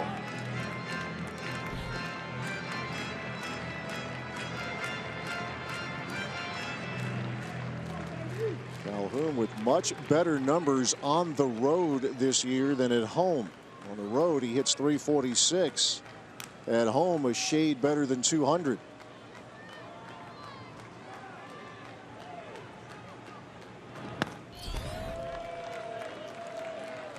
Two balls, no strikes. Those numbers on the road. Calhoun had 3 hits yesterday in their win against the Rangers in Arlington. And a dangerous pitch coming up here. A 2-0 count with representing the tying run.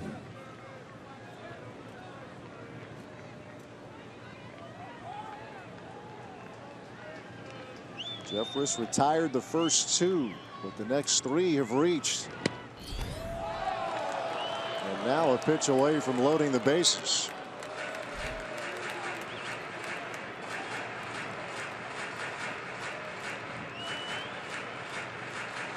Great counts and wondering where this inning's gone. 2 outs, nobody on, things looking good. And now one more pitch out of the strike zone, tying run at first.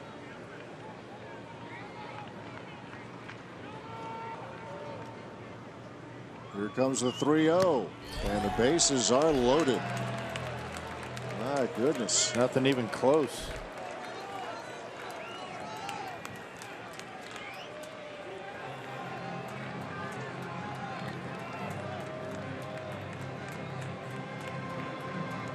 The pinch hitter will be coming up here for the Angels as Lucroy and Jeffress with a quick chat.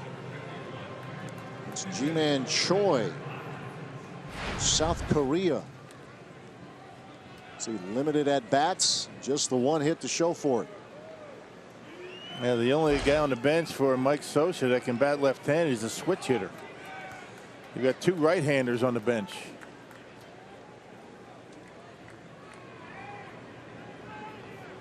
So the tying run at first. And now suddenly the go-ahead run at the plate.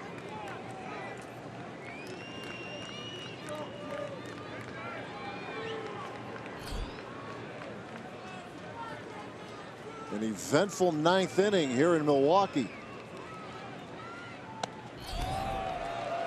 Jeremy having a world of trouble now finding the strike zone.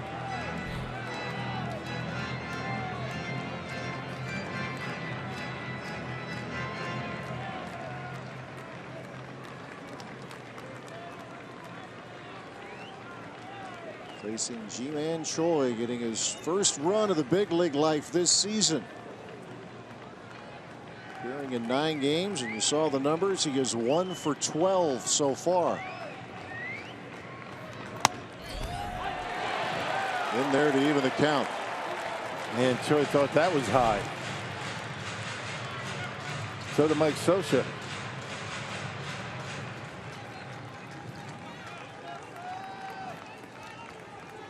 Right on the edge. Yeah.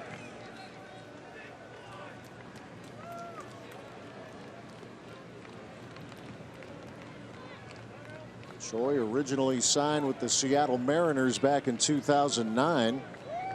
Injury trouble, including a back injury, kept him out.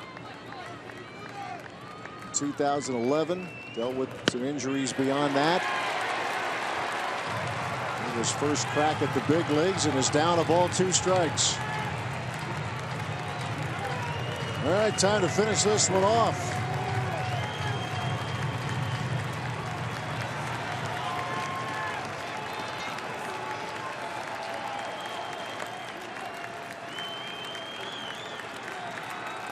Run is scored in the 9th, and the bases are loaded, but Jeffress out in front, a ball, 2 strikes. Here it comes. This with a fastball.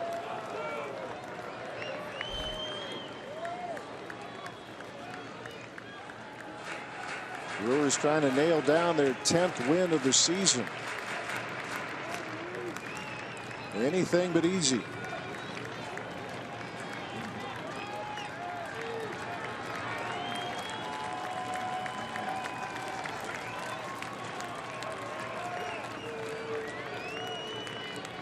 Giovitella grounded out. Escobar struck out. The next 4 have reached. Ortega, Trout, Pujols, and Calhoun. 3 singles and a walk. 2-2 pitch. There's a ground ball to VR. Charging. And the Brewers win the opener of the series. Had them all the way. Nothing to it. Well, they made it interesting, didn't they? Yes, they did. Angels got the top of the order up. 3 consecutive hits, a walk. Go-ahead run at the plate, but Jeremy able to get it done here in the 9th. And it makes a winner of Jimmy Nelson, who improves to 4-2. A couple of big innings helping the crew tonight take the opener of this 3-game series. Brewers 8, Angels 5 here at Miller Park. Let's send it down to Craig Kashawn. Standing by with Jerry Augustine for Brewers Live postgame. All right, good stuff, guys.